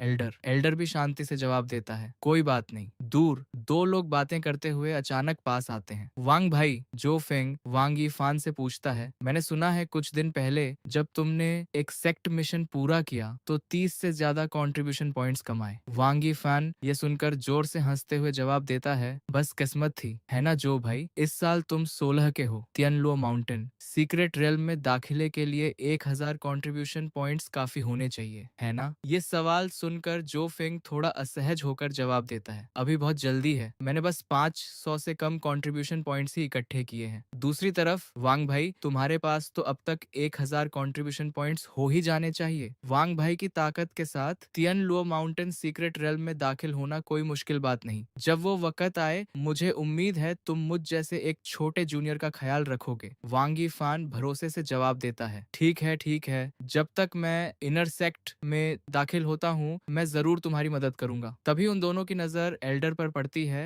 और वो आदर से हाथ जोड़ लेते हैं। डिसिपल वांग यीफान, एल्डर को नमस्कार। डिसिपल झोफेंग, एल्डर को नमस्कार। एल्डर उन्हें ज्यादा नहीं टोकता, ठीक है जाओ। ये सुनकर वो फौरन जवाब देते हैं। ये डिसाइपल विदा लेता है, दोनों वहां से चल पड़ते हैं, पर उनकी जुबान अभी भी नहीं रुकती। ये हालात तो मेरे जैसे ही हैं। तियानलुओ माउंटेन सीक्रेट रेल्म खुलने में बस 3 महीने बचे हैं और मैं अभी तक 150 कंट्रीब्यूशन पॉइंट्स तक भी नहीं पहुंचा। मुझे अभी भी उस 500 कंट्रीब्यूशन पॉइंट्स के आधे से भी ज्यादा की कमी है जो तियानलुओ माउंटेन सीक्रेट रेल्म में दाखिले के एक मौके के लिए चाहिए। लिनचुन और एल्डर वहीं खड़े उन्हें जाते हुए थोड़ी उलझन में देखते रह जाते हैं। ये बातें सुनकर लिनचुन मन ही मन ठान लेता है, मुझे जल्द से जल्द अपनी ताकत बढ़ानी होगी और जितनी तेजी से हो सके कंट्रीब्यूशन पॉइंट्स कमाने होंगे। दोपहर के वक्त तपती धूप के नीचे लिनचुन एक जगह पहुंचता है और सोचता है, लाइब्रेरी पेविलियन में जरूर ऐसी किताबें होंगी जो मेरी मदद कर सकें। विशाल लाइब्रेरी पेविलियन के सामने खड़े एल्डर उससे कहता है, लिनचुन, अगर तू सिर्फ 7 स्टार चेन स्वॉर्ड के भरोसे तियान ल्यू माउंटेन सीक्रेट रियलम में दाखिल होना चाहता है तो मुझे डर है ये बहुत मुश्किल होगा। अब जब तू इस बार यहाँ आया है, क्या ये इसलिए है क्योंकि तू लाइब्रेरी पवेलियन से एक मार्शल स्किल मैनुअल चुनना चाहता है? लिनशून इसे छुपाए बिना खुशी से जवाब देता है, बिल्कुल सही, इस डिसाइपल ने भी यही सोचा, इसीलिए मैं लाइब्रेरी पेविलियन आकर अपनी ताकत सुधारने के लिए खुद के लायक एक मार्शल स्किल चुनना चाहता था। ये सुनकर एल्डर कहता है, फिर भी आउटर डिसाइपल्स सिर्फ लो और mid tier yellow grade martial skills ही चुन सकते हैं। High tier yellow grade, peak tier yellow grade और low tier earth grade martial skills के लिए क्रमशः 500, 800 और 1200 कंट्रीब्यूशन पॉइंट्स चाहिए होते हैं। वो आगे समझाता है, 2 कंट्रीब्यूशन पॉइंट्स से एक मार्शल स्किल एक्सचेंज करना चाहेगा या फिर एक लो टीयर या mid tier yellow grade skill चुनेगा। ये सुनकर लिनशुन अचरज से दोहराता है, कंट्रीब्यूशन पॉइंट से मार्शल स्किल्स एक्सचेंज करना? वो मन ही मन सोचता है, मैं तो अभी तियानलुओ माउंटेन सीक्रेट रेल्म में दाखिले के मौके के लिए 500 कंट्रीब्यूशन पॉइंट्स जुटाने का रास्ता ढूंढ रहा हूँ। मेरे पास मार्शल स्किल्स एक्सचेंज करने के लिए एक्स्ट्रा पॉइंट्स भला कहाँ से आएंगे? थोड़ी देर सोचने के बाद लिनशुन कहता है, तो फिर ये डिसाइपल एक mid tier yellow grade martial skill चुनेगा। ये सुनकर एल्डर अपनी दाढ़ी सहलाते हुए मुस्कुराता है, ये भी ठीक है, एक mid tier yellow grade martial skill की शक्ति भी कम नहीं होती। इसके बाद एल्डर लाइब्रेरी पेविलियन की तरफ मुड़कर चलते चलते कहता है, तो मेरे पीछे आ। लिनचुन फौरन उसके पीछे चल पड़ता है। जल्द ही दोनों अंदर दाखिल हो जाते हैं। वहाँ पहले से ही कई डिसाइपल्स मौजूद थे, सब मिलकर अलग अलग किताबें पढ़ रहे थे। ऐसा नजारा देखकर लिनचुन बोल पड़ता है, तो अंदर इतना शानदार है। वो बेहद हैरान था, जैसे उसकी सोच का दायरा ही फैल गया हो। इतनी सारी अलग अलग तरह की किताबें भी हैं, ये सच में मेरी आंखें खोल देता है। तो इस लेवल पर सच में इतनी सारी तरह की मार्शल आर्ट्स मैनुअल्स मौजूद हैं। इस पल एल्डर कहता है, इस इलाके में किताबें देख ले। लिनचुन फौरन जवाब देता है, जी एल्डर। लिनचुन बिना किसी औपचारिकता के हर तरफ किताबें खंगालने लगता है। Spirit snake fist, mid tier yellow grade martial skill master करने पर दोनों मुठ्ठियां स्पिरिट स्नेक्स जितनी फुर्तीली हो जाती हैं, अजीब और अप्रत्याशित तरीकों से वार करती हैं। ये स्पिरिट स्नेक फिस्ट वाला अटैक तरीका मेरे लिए सही नहीं। पास।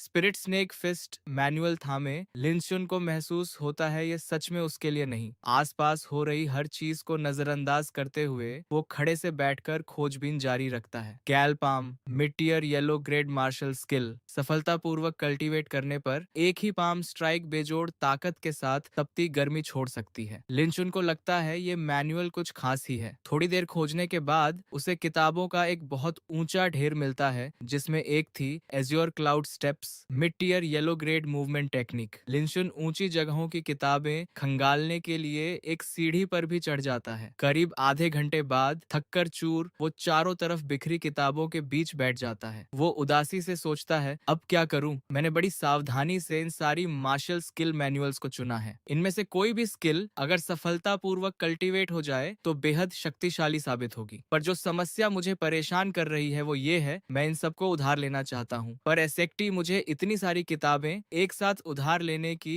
इजाजत बिल्कुल नहीं देगा। लिनशुन बेचैनी से बोल पड़ता है, ये फैसला करना कितना मुश्किल है। थोड़ी देर दुविधा में रहने के बाद वो खुद को शांत कर लेता है। मुझे इसे ध्यान से सोचना होगा, वो सोचता है। इंटरनल कल्टीवेशन के लिए मेरे पास पहले से azure underworld profound yang art high tier yellow grade technique है। मूवमेंट स्किल्स के लिए मैं mid tier azure cloud steps चुनूंगा। अनगिनत किताबों को देखते हुए लिनशुन फिर सोचता है। रही बात ऑफेंसिव मार्शल स्किल्स की, तो वो हिचकिचाकर सोच विचार में पड़ जाता है। तभी अचानक उसे सबसे ऊंची जगह पर पड़ी एक सफेद मैनुअल नजर आती है। लिनशुन को अजीब लगता है, वहां एक मैनुअल क्यों रखी है? चलो इसे नीचे उतार कर देखता हूँ। वो जल्दी से सीढ़ी लाता है। हाथ में आई मैनुअल को देखते हुए लिनशुन को पता चलता है वो धूल से ढकी हुई थी। शायद बहुत लंबे वक्त से किसी ने इसे देखा ही नहीं था। वो धूल झाड़कर कुछ पन्ने पलटता है। यहाँ मौजूद हर मैनुअल को डिसाइपल्स देख चुके थे, तो बिना टाइटल वाली कोई मैनुअल नहीं होनी चाहिए थी। और उसके अलावा ये मैनुअल बेहद पतली थी, बस कुछ इक्का दुक्का पन्नों वाली, बाकियों से बिल्कुल अलग। अचानक उसे कुछ नजर आता है। मैनुअल पर 2 शब्द लिखे थे, इल्यूजन सोर्ड। कई मिनट बीत जाते हैं और लिनशुन पूरी तरह इल्यूजन सोर्ड पढ़ने में डूबा रहता है। उसे पता चलता है ये सोर्ड आर्ट असल में एक peak tier yellow grade martial skill थी। लिनशुन खुशी से भर उठता है, सोचता है चूंकि ये martial skill peak tier yellow grade में गिनी जाती है तो इसमें जरूर कुछ खास ताकत होगी। बाकी डिसाइपल्स इसे शायद कल्टीवेट न कर पाए हों, पर इसका मतलब ये नहीं कि मैं भी नहीं कर सकता। इसके अलावा ये मार्शल स्किल कुछ हद तक मेरे पिछले जन्म के मिस्टिक ट्रेस फिस्ट से मिलती जुलती है। आखिरकार वो आज की किताबों की खोजबीन खत्म कर देता है, बस यही है वो। तभी एल्डर भी वहां आ पहुंचता है और पूछता है, लिनशुन तूने अपना फैसला कर लिया? लिनशुन फौरन जवाब देता है, जी एल्डर। वो दोनों मैनुअल्स एल्डर के सामने पकड़ लेता है। मैंने इन दोनों को उधार लेने का फैसला किया है। एल्डर को भी नजर आता है इनमें से एक इल्यूजन सोर्ड है। वो धीरे से पुकारता है, लिनशुन। एल्डर उससे गंभीरता से कहता है, मेरी सलाह है तू इल्यूजन स्वॉर्ड कल्टीवेट करना छोड़ दे। ये बात जैसे बिजली गिरने जैसी थी।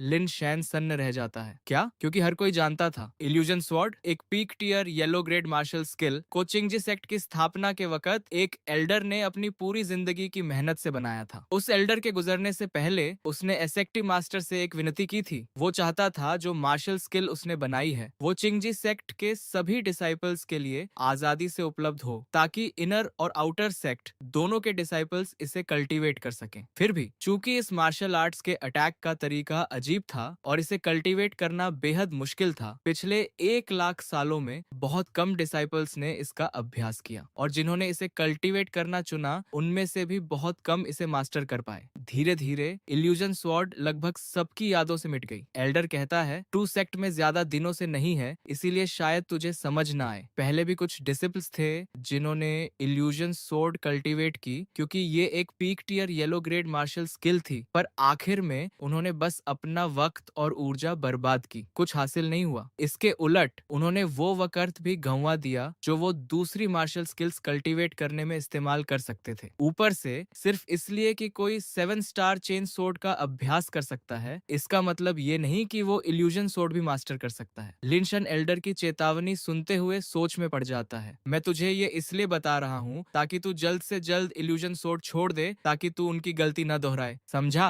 अंदर ही अंदर असहमत लिनशान हिचकिचाते हुए बोलता है। इस डिसाइपल को वो अपनी बात कहने का फैसला करता है। इस डिसाइपल को एल्डर की नेक नियत की कद्र है, पर मैं पछतावा नहीं चाहता। इसके अलावा मुझे भरोसा है मैं इल्यूजन सोर्ड मास्टर कर सकता हूँ। एल्डर ये सुनकर पल भर के लिए जड़ हो जाता है। उसे उम्मीद नहीं थी लिनशान इतना दृढ़ निश्चयी होगा, फिर भी वो उसे रोकने की कोशिश छोड़ता नहीं। इससे पहले जिन डिसाइपल्स ने ये सोर्ड आर्ट कल्टीवेट की, उनमें से कौन शुरुआत में पूरे भरोसे से नहीं भरा था? आखिर में उन्हें कुछ हासिल नहीं हुआ। फिर भी चूंकि तू अपना फैसला कर चुका है, मैं और कुछ नहीं कहूंगा, जा। लिनशन खुश हो जाता है कि एल्डर अब उसे रोक नहीं रहा। शुक्रिया एल्डर, ये डिसिप्लिन आपको साबित करके दिखाएगा। बात खत्म करते ही वो फौरन दौड़ पड़ता है, एल्डर को लाइब्रेरी पवेलियन के सामने अकेला छोड़कर। उसे जाते देखकर एल्डर मुस्कुराए बिना नहीं रह पाता। ये जिद्दी सा लौंडा काफी दिलचस्प है। एक दूर दराज पर बेहद खूबसूरत जगह पर लिनशन अपनी मार्शल आर्ट्स कल्टीवेट करना शुरू करने के लिए वहां दौड़ता है। वो अपने फैसले पर अटूट दृढ़ता से डटा रहता है। जब तक चांद ऊंचा चढ़ आया और रात हो चुकी थी, लिनशन अभी भी रुका नहीं था, हालांकि उसके दोनों हाथ बुरी तरह कांप रहे थे। अभी उसके सामने आसमान भर तारे थे, शब्दशः और लाक्षणिक दोनों अर्थों में। और फिर वही हुआ जो कोई भी अंदाजा लगा सकता था। लिंशन धड़ाम से जमीन पर गिर पड़ता है। मैं अब और टिक नहीं सकता। वो वहीं पड़ा, बेहद थका हुआ लगता है, साथ में एक के बाद एक टूटती फूटती सांसें, पर वो भी उसे रोक नहीं पाता। लिंशन एक हाथ ऐसे उठाता है जैसे तारों को छूना चाहता हो, मन ही मन बुदबुदाता है, इल्यूजन स्वॉर्ड और एज्योर क्लाउड स्टेप्स, बस थोड़ा इंतजार करो। लिनशेन दोनों को मास्टर करने की ठान चुका था। जोश से भरकर वो खुद से कहता है, मैं लिनशन तुम्हें जरूर जीत लूंगा। वक्त बीतता गया। 3 दिन बाद तपती गर्मी के नीचे एक जबरदस्त शक्ति वाली सोर्ड मूव छोड़ी जाती है। लिनशन के इस वार से एक विशाल चट्टान पल भर में टुकड़ों में बिखर जाती है। ये मूव इस्तेमाल करने के बाद वो थककर बुरी तरह हाँफ रहा था, पर उसका दिल बेहद खुशी से भरा था। लिनशन हंसते हुए कहता है, इल्यूजन सोर्ड, मैंने आखिरकार इसे मास्टर कर लिया। तभी अचानक उसे कुछ नजर आता है। एक खरगोश एक पेड़ की टूटती हुई डाल से चिपके करुण स्वर में रो रहा था। बहुत जल्द वो नन्ही सी डाल खरगोश का वजन सह न पाई और टूट गई। डरा हुआ खरगोश सोचने लगा उसकी जिंदगी अब खत्म ही है। ये देखकर लिन शून बिजली की रफ्तार से उस बेचारे खरगोश की तरफ लपकता है। ठीक वक्त पर वो अपना हाथ बढ़ाकर उसे पकड़ लेता है। उस प्यारे से जीव को बचाने में कामयाब रहता है। उसकी डरी सहमी अकड़ी हुई हालत देखकर लिन शून हंसे बिना नहीं रह पाता। कहता है, डर गया ना? अच्छा हुआ तुम उससे टकराया, वरना तेरा तो काम तमाम हो जाता। वो उसे धीरे से हरी घास पर बिठा देता है। खरगोश फौरन तेज रफ्तार से भाग निकलता है और पल भर में गायब हो जाता है। तभी लिनसुन को एहसास होता है, बेहतरीन, अभी अभी एज्योर क्लाउड स्टेप्स से मैं एक ही कदम में 60 मीटर आगे बढ़ पाया। ये कोई छोटी उपलब्धि नहीं है। अगर मुझे थोड़ा और वक्त मिला तो मैं जरूर एज्योर क्लाउड स्टेप्स को पूरी तरह मास्टर कर लूंगा। तब एक कदम 100 मीटर तक पहुंच सकता है। अपनी तरक्की से खुश होकर वो सोचता है, मूवमेंट टेक्निक्स की अहमियत बताने की जरूरत ही नहीं। इन्हें अटैक और डिफेंस दोनों के लिए इस्तेमाल किया जा सकता है। एक सर्वोच्च जान बचाने वाली स्किल। 3 दिन तक लगन से इल्यूजन सोर्ड और एज्योर क्लाउड स्टेप्स कल्टीवेट करने के बाद दोनों ने कुछ नतीजे दिए थे, पर अपनी मौजूदा ताकत के साथ तियनलुओ माउंटेन सीक्रेट रेल में दाखिल होना शायद अभी भी काफी नहीं होगा। ये थोड़ी सी तरक्की उसे और भी दृढ़ निश्चयी बना देती है, पर वो बाकी सब कुछ भी नजरअंदाज नहीं कर सकता था। सबसे जरूरी बात ये थी कि उसने अभी तक पर्याप्त कंट्रीब्यूशन पॉइंट्स इकट्ठे नहीं किए थे। कल सुबह मैं मिशन हॉल जाकर मिशन स्वीकार करूंगा। शाम हो चुकी थी जब एक कमरा अभी भी रोशन था। लिनशून वहां पूरी एकाग्रता से बैठकर कल्टीवेट कर रहा था। वो खुद से सोचता है, अगर मैं थोड़ी सी एसेंस नरिशिंग लिक्विड पी लूं तो शायद इससे मेरी ट्रू ची थोड़ी बढ़ जाए। कल्टीवेट करते हुए लिनशुन को कुछ बातें महसूस होती हैं। Azure underworld profound yang art के मुताबिक इस टेक्निक को प्रवाहित करने से ट्रू ची दांटियन से होकर हड्डियों और अंगों के जरिए बदन के हर हिस्से तक पहुंचती, जिससे पूरा बदन हल्का सा गर्म और बेमिसाल गर्माहट से भर जाता। इस पल उसे लगा जैसे उसका पूरा बदन तैर रहा हो, अनगिनत ऊर्जा की धाराओं से घिरा हुआ। अचानक एक और अजीब शक्ति प्रकट होती है जो लिनशन को चौंका देती है। ये क्या हो रहा है? मेरे दिमाग के अंदर से अचानक ये खिंचाव क्यों आ रहा है? एक अजीब सी चीज प्रकट होती है जो उसे बुरी तरह हैरान कर देती है। वो छोटा कॉल्ड्रन था। ऊर्जा की अनगिनत धाराएं एक के बाद एक इस छोटे कॉल्ड्रन के अंदर खिंचती चली जाती हैं। कुछ देर बाद सब कुछ उसके अंदर समा चुका था। लिनशन पूरी तरह हक्का बक्का रह जाता है। ये कैसे हो सकता है? मेरे दिमाग में वो छोटा कॉल्ड्रन सच में पूरी एसेंस नरिशिंग लिक्विड निगल गया। आगे चलकर क्या ये मिशन से मिलने वाली मेरी सारी मेडिसिनल पिल्स भी निगल जाएगा? वो बेचैनी से सोचता है। अगर सच में ऐसा ही हुआ तो मैं आगे अपनी कल्टीवेशन में मदद के लिए मेडिसिनल पिल्स का इस्तेमाल कैसे करूंगा? कल्टीवेशन तेज करने के लिए पिल्स के बिना पता नहीं उनकी मदद से कल्टीवेट करने के मुकाबले ये कितना धीमा हो जाएगा। जैसे ही वो इस सोच में डूबा था, कॉल्ड्रन के अंदर मौजूद एसेंस नरिशिंग लिक्विड अचानक हलचल करने लगती है। स्पिरिचुअल एनर्जी झरने की तरह उमड़ने लगी। लिनशुएन दंग रह गया। सोचा, क्या ये सच में हो रहा है? फौरन कल्टीवेशन पोस्चर में बैठ गया। जल्दी करके आजमा तो सही। एक बड़ा सर्कुलेशन साइकिल, 2, फिर छठा सर्कुलेशन साइकिल पूरा होते ही सब कुछ धीरे धीरे शांत हो गया। लिनशुआन का चेहरा लाल पड़ चुका था। उसने लंबी सांस छोड़ी। खुद को देखा तो लगा जैसे बदन से रोशनी फूट रही हो। समझ गया यह स्पिरिचुअल एनर्जी सच में बेहद प्योर और डेंस थी। पहले किसी एक बोतल एसेंस नरिशिंग लिक्विड को पूरी तरह रिफाइन करने में उसे 20 मेजर सर्कुलेशन साइकिल्स लगते थे, पर इस कॉल्ड्रन से निकली एनर्जी तो top grade essence nourishing liquid के बराबर थी। इतनी प्योर और डेंस एनर्जी तो सिर्फ टॉप ग्रेड लिक्विड में ही मिलती है। लिनशुएन को गहरा झटका लगा। लगा, क्योंकि हाई ग्रेड एसेंस लिक्विड की एक बोतल तक पैसों से नहीं मिलती, जबकि टॉप ग्रेड लिक्विड तो शायद 100 साल में एक बार भी नजर ना आए। और इस छोटे से कॉल्ड्रन से निकली एनर्जी को सिर्फ 6 मेजर साइकिल्स में ही पूरा किया जा सकता था। लिन शुएन खुशी से भर गया। सोचा भी नहीं था मेरे दिमाग में बसा यह कॉल्ड्रन इतना कमाल का असर दिखाएगा, शायद इसके और भी बहुत सारे इस्तेमाल हो सकते हैं। तभी कुछ अजीब सा महसूस हुआ। रुको, मुझे अपने डैन तियान में ट्रूची महसूस हो रही है। लिन शुआन ने अपने बदन के अंदर होते बदलाव को भांपा। धीरे धीरे वो ट्रूची उसकी हड्डियों में फिर मज्जा तक उतरने लगी। वो चौंक गया। ट्रूची का मज्जा तक पहुंचना, कहीं यह बॉडी रिफाइनिंग रियलम के 5वें लेवल मेरो रिफाइनमेंट स्टेज की शुरुआत तो नहीं? लिन शुआन ने फौरन अपनी कल्चरेशन टेक्निक चलानी शुरू कर दी, पर उस वक्त बहती हुई ट्रूची इतनी ताकतवर थी कि उसे संभालना मुश्किल हो गया। जैसे जैसे उसने ध्यान लगाकर उसे सर्कुलेट किया, महसूस हुआ जैसे उसकी हड्डियां धीरे धीरे बदल रही हों, पर यह एहसास जरा भी सुकून वाला नहीं था। मज्जा के अंदर जैसे चींटियां काट रही हों। दर्द असहनीय था। बदलाव जैसे जैसे साफ होते गए, दर्द भी उतना ही तेज होता गया। कुछ देर बाद लिन शुएन को लगा जैसे उसने किसी सीमा को तोड़ दिया हो। कमरे से एक जबरदस्त रोशनी की किरण फूटकर सीधे आसमान में चली गई। कुछ देर बाद लिन शुएन उठ खड़ा हुआ, लगातार गहरी सांसें ली, बदन में बेइंतहा ताकत महसूस हुई। मैंने बॉडी रिफाइनिंग रेल्म का 5वां लेवल मैरो रिफाइनमेंट स्टेज पार कर लिया। वो खुश होकर बार बार सोचने लगा, जहां तक मुझे पता है मेरे इस कल्टीवेशन लेवल पर दूसरे डिसाइपल्स को एक लेवल ऊपर बढ़ने में कम से कम 2 महीने लगते हैं, पर मैं तो सिर्फ 3 महीनों में 2 लेवल्स चढ़ चुका हूँ। अगर इन्हें पता चले मेरी कल्चरेशन इतनी तेज है तो जरूर हैरान रह जाएंगे। लिन शुआन उत्साहित होकर सोचने लगा, कल कौन सा मिशन मिलेगा, इसी सोच में सो गया। अगली सुबह का इंतजार करने लगा। उधर बुजुर्ग काफी देर से बाहर खड़े थे, दाढ़ी सहलाते हुए चिंता में सोच रहे थे। 3 दिन बीत गए, पता नहीं उस लड़के की कल्टीवेशन कैसी चल रही है। तभी अचानक एक आवाज गूंजी, दूसरे दादाजी। शू लिंग्युन प्रकट हुई, चेहरे पर गुस्सा साफ झलक रहा था। बुजुर्ग ने मुस्कुराते हुए पूछा, यूनर क्या हुआ? वो फौरन बोली, दादाजी मुझे अब यह सोर्ड आर्ट आगे नहीं सीखनी। बुजुर्ग को इसकी आदत थी। हंसकर पूछा, यूनर मुझे तो 7 स्टार चेन सोर्ड काफी अच्छी लगती है, तू क्यों नहीं सीखना चाहती? शू लिंग्युन मानो इसी पल का इंतजार कर रही थी। बात बरस पड़ी, दादाजी आपने खुद इसे कभी सीखा ही नहीं तो आप कैसे कह सकते हैं ये अच्छी है? और आपको अंदाजा भी नहीं इसे सीखना कितना मुश्किल है। पिछले आधे महीने से हर दिन मेहनत कर रही हूँ, पर 7वां मूव अब तक नहीं आया। अब तो शक होने लगा है, क्या ये मूव सीखा भी जा सकता है या नहीं? यह सुनकर बुजुर्ग ने प्यार से समझाया, तेरी कल्टीवेशन अभी हेवनली गैंग रेल्म के अर्ली स्टेज तक पहुंच चुकी है। तेरा टैलेंट आम लोगों से कहीं बेहतर है। मुझे यकीन है तू आखिरकार इस 7वें मूव को समझ ही लेगी। वो जिद में मुंह मोड़ते हुए बोली, मैं नहीं सुनूंगी। बुजुर्ग को बुरा नहीं लगा, आगे बोले, फिर भी हिम्मत मत हार, छुपाऊंगा नहीं तुझसे। मैंने भी कभी यह 7 स्टार चेन सोर्ड प्रैक्टिस की थी। मैं भी 7वें मूव पर 3 महीने से ज्यादा अटका रहा, आगे बढ़ ही नहीं पाया।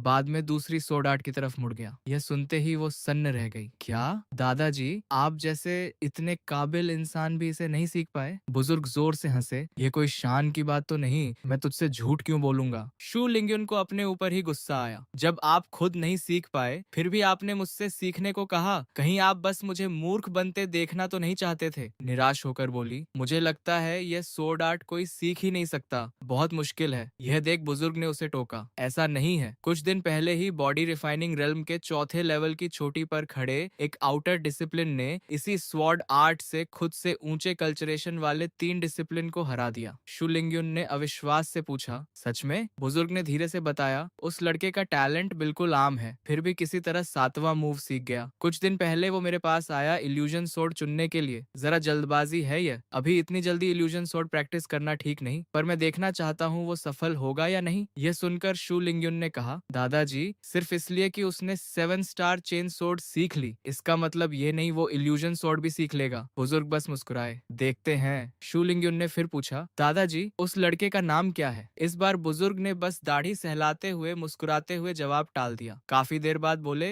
उसका नाम है। इसी पल कहानी सीधे भीड़ भरे बाजार में पहुंच जाती है, जहां वो लड़का टहलता नजर आता है। ये कोई और नहीं, लिन शुएन खुद था। शू लिंग्युन ने अनजाने में दोहराया, लिन। बुजुर्ग ने उसे बताया वो सेक्ट में 1 साल से ज्यादा पहले शामिल हुआ था, अब भी आउटर डिसिप्लिन ही है, पर मुझे लगता है ये वही नहीं रहेगा। अगर उसने सच में इल्यूजन स्वॉर्ड सीख ली तो आगे चलकर जरूर बड़ा नाम बनेगा। यह सुनकर शू लिंग्युन बोली, दादाजी उसे इतना ऊंचा दर्जा दे रहे हैं, अब तो सच में देखना है उसके सच में 3 सिर और 6 हाथ हैं क्या? बुजुर्ग हंसते हुए बोले, यूनर, तुझे भी मेहनत करनी होगी अपनी कल्टीवेशन पर। तेरी अभी की कल्टीवेशन अभी भी थोड़ी कम है। उम्मीद करता हूँ तू जल्दी ही चिंगजी सेक्ट की सबसे शानदार युवा टैलेंट बने, ना कि सिर्फ मस्ती करने वाली छोटी लड़की, समझी? उसकी नसीहत सुनकर वो बस हंसती। अच्छा अच्छा, समझ गई दादाजी, मैं बाजार जा रही हूँ। इतना कहते ही दौड़ पड़ी। जाते जाते बोली, दादाजी अलविदा। बुजुर्ग को समझ नहीं आया इस लड़की का क्या करे, बस जोर से हंसकर जवाब दिया, फिर मिलेंगे। शु लिंग्युन के जाने के बाद बुजुर्ग ने दाढ़ी सहलाते हुए लंबी सांस भरी। यूनर, काश तू मेहनत से कल्टीवेट करती। तेरी एप्टीट्यूड और टैलेंट के हिसाब से तो तेरी कल्टीवेशन कब की हेवनली गैंग रेल्म के लेट स्टेज तक पहुंच चुकी होती, पर यह लड़की मस्ती में ज्यादा ही डूबी रहती है। उधर भरे पूरे बाजार में लिन शुएन चारों तरफ का नजारा देखकर बड़ा मजा ले रहा था। इतनी सारी चीजें देखकर बुदबुदाया, आज बाजार सच में खचाखच भरा है। चलते चलते सोचने लगा, आज मैं मिशन हॉल जाकर कोई टास्क लेकर कंट्रीब्यूशन पॉइंट्स कमाने की सोच रहा था, पर तभी याद आया मेरे दिमाग वाला कॉल्ड्रन पिल्स की एसेंस बढ़ा सकता है। ये एबिलिटी बर्बाद नहीं करनी चाहिए, इसीलिए बेहतर होगा बाजार से ज्यादा पिल्स खरीद लूं। जल्दी कल्टीवेट करना है, ताकत बढ़ानी है। कुछ देर चलने के बाद वो एक बड़ी दुकान के सामने पहुंचा। याद आया, पिछली जिंदगी की यादों में यह पिल शॉप काफी अच्छी नाम वाली दुकान थी। यहाँ हर तरह की पिल्स भरपूर मिलती थी, बस उस वक्त मेरे पास खरीदने को पैसे नहीं थे। बिना झिझक लिन शुएन सीधा दुकान के अंदर घुस गया। दुकानदार आगे बढ़कर स्वागत के लिए आया। स्वागत है यंग मास्टर, क्या चाहिए आपको? लिन शुएन ने थोड़ा अजीब से अंदाज में मांग रखी। मुझे 10 स्पिरिट ओरिजिन पिल्स, 5 गैदरिंग ची पिल्स, एंटीडोट पिल्स और गोल्डन वुंड मेडिसिन 3-3 और 10 बोतलें एसेंस नरिशिंग लिक्विड चाहिए। पिल्स तैयार होने का इंतजार करते वक्त उसने मन ही मन हिसाब लगाया। स्पिरिट ओरिजिन पिल्स और गैदरिंग ची पिल्स दोनों कल्टीवेशन में मदद करती हैं। हालांकि गैदरिंग ची पिल्स थोड़ी ज्यादा असरदार हैं। एंटीडोट पिल्स और गोल्डन वुंड मेडिसिन तो मिशंस पर जाते वक्त काम आएंगी। जल्दी ही सारी पिल्स आ गईं। कुल मिलाकर 200 स्पिरिट स्टोन्स की कीमत बनी। लिन शुएन ने फौरन भुगतान कर दिया। जाते जाते दुकानदार ने खुशामद की, यंग मास्टर, अगली बार भी हमारी ही दुकान से पिल्स खरीदने आइएगा। चलते चलते लिन शुएन को याद आया, वो स्पिरिट स्टोन्स आए कहाँ से थे? अच्छा हुआ ये चुआन के ग्रुप से 300 लो ग्रेड स्टोन्स मिल गए थे, वरना पिल्स खरीदने को पैसे तक नहीं होते। सच में इनका थोड़ा शुक्रिया अदा करना चाहिए। तभी अचानक लिन शुआन को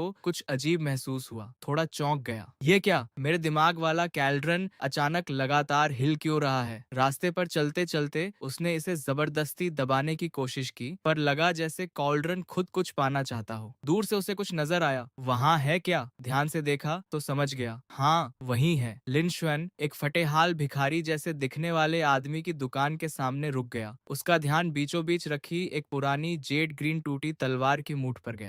थोड़ा हिचकिचाकर, थोड़ा अनिश्चित सा होकर उसने विक्रेता से पूछा, यह टूटी तलवार? विक्रेता के चेहरे पर एक धूर्त ठग जैसा भाव आया। लिन शुएन को अपनी दुकान के सामने खड़ा देख शातिर मुस्कान के साथ पूछा, छोटे भाई, इस टूटी तलवार की मूठ पर नजर आ गई? लिन शुएन ने बस सहज भाव से जवाब दिया। फिर उत्सुकता से पूछा, इस टूटी मूठ का असल किस्सा क्या है? ठग तो जैसे इसी सवाल के इंतजार में था। अपनी फटी टोपी को थोड़ा और नीचे खींचकर आधा चेहरा ढका, रहस्यमयी अंदाज बनाते हुए उस मूठ की कहानी बढ़ा चढ़ाकर सुनाने लगा। अरे छोटे भाई, इस टूटी तलवार का इतिहास बहुत बड़ा है। मेरा एक भाई बड़ी मुश्किलों से इसे एंशिएंट रूइंस से बाहर निकाल कर लाया था। जरूर यह किसी पुराने जमाने की किसी बड़ी ताकत का हथियार रहा होगा। यह सुनते ही लिन शुएन की आंखें चमक उठी। हैरानी से बोला, एंशिएंट रूइंस? उसी पल उसके दिमाग में एंशिएंट रूइंस से जुड़ी तमाम जानकारी और तस्वीरें उभरने लगीं। एंशिएंट रूइंस असल में पुराने जमाने के अवशेष थे, जिनमें परत दर परत खतरे भरे थे, पर साथ ही कई अनमोल चीजें भी मिल सकती थीं। लिन शुएन ने उस एंशिएंट रूइंस से आई मूठ को गौर से परखा, पर उसे इसमें कुछ खास नजर नहीं आया। फिर भी सोचा, अगर ये मेरे कॉल्ड्रन को ऐसे हिला सकती है, तो जरूर इसमें कुछ ना कुछ असाधारण जरूर है। काफी देर सोचने के बाद लिन शुएन ने कीमत पूछ ली, इस टूटी तलवार की कीमत क्या है? यह सुनते ही ठग जोर से हंस पड़ा। फौरन बोला, छोटे भाई, सीधे मुद्दे पर आता है। मुझे ऐसे लोग पसंद हैं। मेरी यह तलवार एक ही की एक है, चूक गया तो दोबारा नहीं मिलेगी। काफी देर तलवार का किस्सा और महत्व बखानने के बाद आखिरकार कीमत बताई। यह मूठ ज्यादा महंगी नहीं, बस 300 लो ग्रेड स्पिरिट स्टोन्स। यह कीमत सुनकर लिन शुएन मन ही मन मुस्कुराए बिना ना रह सका। ये ठग तो बड़ा मुंहफट निकला। मुझे यकीन है यह टूटी तलवार बस एंशियंट रूइंस के बाहर से उठाई गई कोई फालतू चीज है। फिर बोला, क्या तू मुझे 3 साल का बच्चा समझता है? ये टूटी तलवार 300 लो ग्रेड स्पिरिट स्टोन्स की है। इतना कहकर लिन शुआन मुड़कर जाने लगा। अगर मेरे परिवार का एक बुजुर्ग एंटीक्स का शौकीन ना होता तो तू मुफ्त में भी दे तो मैं ना लूं। ग्राहक को यूं जाता देख ठग घबराकर उसे रोकने दौड़ा। अरे छोटे भाई, रुक जा, कीमत में मोल भाव हो सकता है, मत जा। अपना मकसद पूरा होते देख लिन शुएन पलटा। पूछा, फिर एक नंबर बता, मेरे पास तेरे साथ वक्त बर्बाद करने की फुर्सत नहीं। यह सुनकर ठग ने फौरन कीमत घटाई। तो फिर 250 कैसा रहेगा? सिर्फ 50 कम होते देख लिन शुएन ने झुंझलाकर नजर घुमाई। उफ! ठग को अब भी असंतुष्ट देख हिचकिचाते हुए मजबूरी में कीमत और घटानी पड़ी। फिर 200, फिर 100 भी चलेगा। लिन शुएन फिर भी नहीं माना, जाने का नाटक करने लगा। तो फिर रहने दे। इससे ठग बुरी तरह घबरा गया। फौरन पुकारा, अरे रुक, रुक जा। तलवार बेचने के लिए अब उसे कोई परवाह नहीं रही, कीमत ज्यादा है या कम। यह टूटी तलवार सच में एक खजाना है, और वैसे भी मुझे लग रहा है इस तलवार का तुझसे कोई खास अफिनिटी है। 50 लो ग्रेड स्पिरिट स्टोन्स में यह तेरी। आखिरकार लिन शुएन को अपनी पसंद की कीमत मिल गई। बिना देर किए खुशी खुशी मुड़कर सौदा पक्का कर लिया। ठीक है, तो 50 लो ग्रेड स्पिरिट स्टोन्स। इतनी मोल भाव और मनुहार के बाद ठग मन ही मन बस रोता रह गया। आखिरकार सौदा हो ही गया। इधर लिन शुएन मन ही मन खुशी से मुस्कुरा रहा था, अपनी मनचाही चीज पाकर। बढ़िया, आखिरकार तलवार मेरी हो गई। पर ठीक उसी वक्त जैसे ही ठग यह टूटी तलवार अपने नए मालिक लिन शुआन को सौंपने वाला था, किसी ने उसे रोक दिया। रुको! लिन शुएन और ठग दोनों चौंक कर मुड़े। देखा, एक खूबसूरत लड़की खड़ी उस ठग के हाथ में पकड़ी टूटी तलवार को टकटकी लगाए देख रही थी। उत्सुकता से उस तरफ इशारा करते हुए जोर से बोली, मुझे वो तलवार चाहिए। यह शु लिंग्युन थी। ठग के हाथ में पकड़ी उस टूटी तलवार को देखकर उत्साह से बोली, मुझे यह टूटी तलवार चाहिए, कीमत बता दो। मन ही मन खुश होकर सोचा, अगर ये एंटीक अपने दूसरे दादाजी को दूं तो वो जरूर खुश होंगे। लिन शुएन ने उस लालच भरी नजरों वाली शु लिंग्युन की तरफ सतर्क होकर देखा। क्या ये लड़की सब कुछ बिगाड़ने आई है? पर फिर उसे कुछ महसूस हुआ। उसके बदन से निकल रही ट्रू की इतनी डेंस थी। ये लड़की तो हेवनली गैंग रेल्म की है। ये पक्का एक जीनियस है। लिन शुएन मन ही मन हैरान रह गया। ठग के हाथ से तलवार लेते हुए लिन शुएन ने उसे अपने आगे पकड़ा। साफ कह दिया, उसका इसे बेचने का कोई इरादा नहीं। माफ करना, मुझे यह टूटी तलवार बहुत पसंद है, तुम्हें नहीं बेच सकता। शु लिंग्युन हार मानने वाली नहीं थी। कीमत लगाने पर अड़ी रही। तय कर लिया, तलवार लेकर ही रहेगी। तूने अभी 50 लो ग्रेड स्पिरिट स्टोन्स में ये खरीदी, मैं तुझे 200 लो ग्रेड स्पिरिट स्टोन्स दूंगी। यह तलवार मुझे दे दे, क्या ख्याल है? यह सुनकर लिन शुआन को समझ नहीं आया क्या जवाब दे। सोचने लगा, कोई और चीज होती तो शायद इसे दे भी देता। शायद हेवनली गैंग रियलम की इस जीनियस लड़की से दोस्ती भी हो जाती। पर यह टूटी तलवार तो मेरे काउडल को इतनी जोरदार प्रतिक्रिया दिला रही है, जरूर इसमें कुछ असाधारण बात है। मुझे पहले इसे वापस ले जाकर स्टडी करना होगा, तो फिर किसी और को कैसे दे दूं? लिन शुएन को अभी भी हिचकिचाता और बेचने से इनकार करता देख शु लिंग्युन ने और पैसे जोड़ दिए। कीमत पर बातचीत हो सकती है, और 100 कैसा रहेगा? यह इतनी बड़ी कीमत सुनकर ठग का दिल दर्द से टूट गया। मन ही मन खून के आंसू रोता रहा। अगर पहले ही पता होता तो इतने सस्ते में न बेचता। इस लड़की से तो अच्छी खासी कमाई कर सकता था। इधर लिन शुएन ने पैसों के लालच से बचने के लिए दांत भींचे शु लिंग्युन से कहा, मिस, मुझे यह मूठ सच में बहुत पसंद है। 300 लो ग्रेड स्पिरिट स्टोन्स तो छोड़ो, 3000 लो ग्रेड स्पिरिट स्टोन्स भी दो तो नहीं बेचूंगा। 1000 सोना भी खुशी नहीं खरीद सकता। लिन शुएन के इतने फैसले वाले अंदाज से शु लिंग्युन थोड़ी उलझ गई। 1000 सोना खुशी नहीं खरीद सकता, इसका मतलब क्या है? फिर छोड़ते हुए बोली, रहने दो। 3000 लो ग्रेड स्पिरिट स्टोन्स, बड़ी बातें कर रहा है। तो फिर मुझे ये मूठ नहीं चाहिए, रख इसे अपने पास और खेलता रहे इससे। इतना कहकर उत्सुकता से लिन शुएन से पूछा, देखने में तो तो तू टियांजी सेक्ट का आउटर डिसाइपल लग रहा है। क्या तूने कभी किसी लिन शुएन नाम के इंसान के बारे में सुना है? लिन शुएन जब जवाब नहीं दिया तो उसने फिर पूछा। किसी को अचानक अपना नाम लेकर पूछते सुनकर लिन शुएन चौंक गया। इसे मेरा नाम कैसे पता? कहीं इसका कोई और मकसद तो नहीं? एहतियात के तौर पर उसने अपनी पहचान नहीं जाहिर की।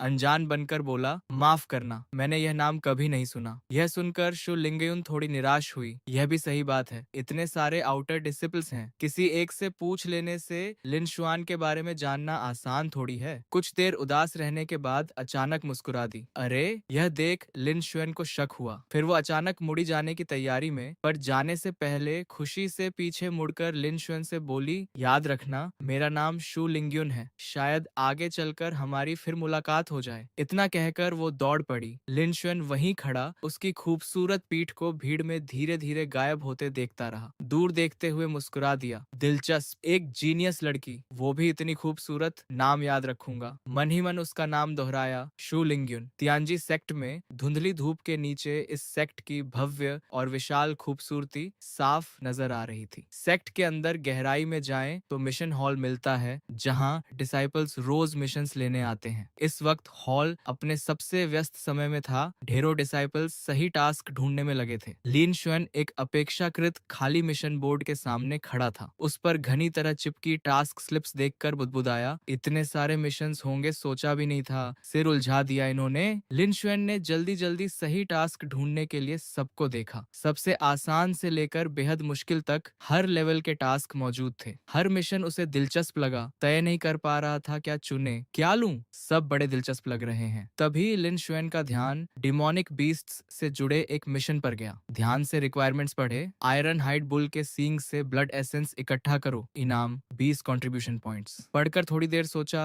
Iron hide bull high tier second rank demonic beast है, बॉडी रिफाइनिंग रेल्म के छठे लेवल के अर्ली स्टेज मार्शल आर्टिस्ट के बराबर, इसे मारना आसान नहीं होगा। फायदे नुकसान तौलकर उसने अगली स्लिप पढ़ी। 50 साल पुराना हेवनली फ्लेम फ्लावर तोड़ो, 10 कंट्रीब्यूशन पॉइंट्स। यह फूल ब्लैक आर्मर्ड लायन के इलाके में उगता है। फूल तोड़ते वक्त उससे टकराना लगभग तय था। लिन शुएन एक एक करके सारे मिशंस पढ़ता गया। इन थोड़े मुश्किल टास्क्स ने उसे उत्साहित कर दिया। हंसते हुए बोला, हाँ, भले ही यह मिशंस थोड़े कठिन हो, पर मेरा खून पहले ही खौल उठा है। आखिरकार लिन शुएन ने एक चौंकाने वाला फैसला ले लिया। ठीक है, मैं इन सब मिशंस को ले लूंगा। 3 दिन बाद दूर दराज के जंगली एमोलियन पर्वत श्रृंखला में बैंगनी फर वाला एक डिमोनिक बीस्ट लगातार अपनी पतली पूंछ हिला रहा था। कुल मिलाकर यह स्पिरिट बीस्ट एक बैंगनी चूहे जैसा दिखता था। पीठ पर तीखे कांटे उगे थे। सतर्क होकर आगे देख रहा था। लगातार ची ची की आवाज कर रहा था। लिन शुआन एक विशाल पुराने पेड़ पर चुपचाप छुपा हुआ था। उस चूहे जैसे डेमोनिक बीस्ट को टकटकी लगाए देखता रहा। अपने पास मौजूद जानकारी याद करने लगा। यह स्पाइनड रेट है, mid-tier second grade demonic beast, body refining realm के 5वें लेवल के लेट स्टेज के बराबर। इसकी खाल इकट्ठा करने पर 5 कंट्रीब्यूशन पॉइंट्स मिलते हैं। यह सोचकर लिन शुएन खुशी से मुस्कुराए बिना ना रह सका। उम्मीद ही नहीं थी मिशन वाला जीव इतनी जल्दी मिल जाएगा। क्या किस्मत है। बिना और हिचकिचाए उसने तलवार निकाली। फिर तो हाथ नहीं रोकूंगा। फौरन पीछे से चुपके वार किया। जोरदार स्लैश मारी। बेखबर पड़े उस स्पाइनड रैट के मुंह से तेज चीख निकली। वार के बाद लिन शुआन फौरन पीछे कूदकर हट गया। खुशी से चिल्लाया, बढ़िया, सीधा दिल के आर पार। उस वार ने चूहे को बुरी तरह डरा दिया। उसकी तेज नजरें ऊपर घूमी, 2 दर्द भरी चीखें निकाली, ची ची,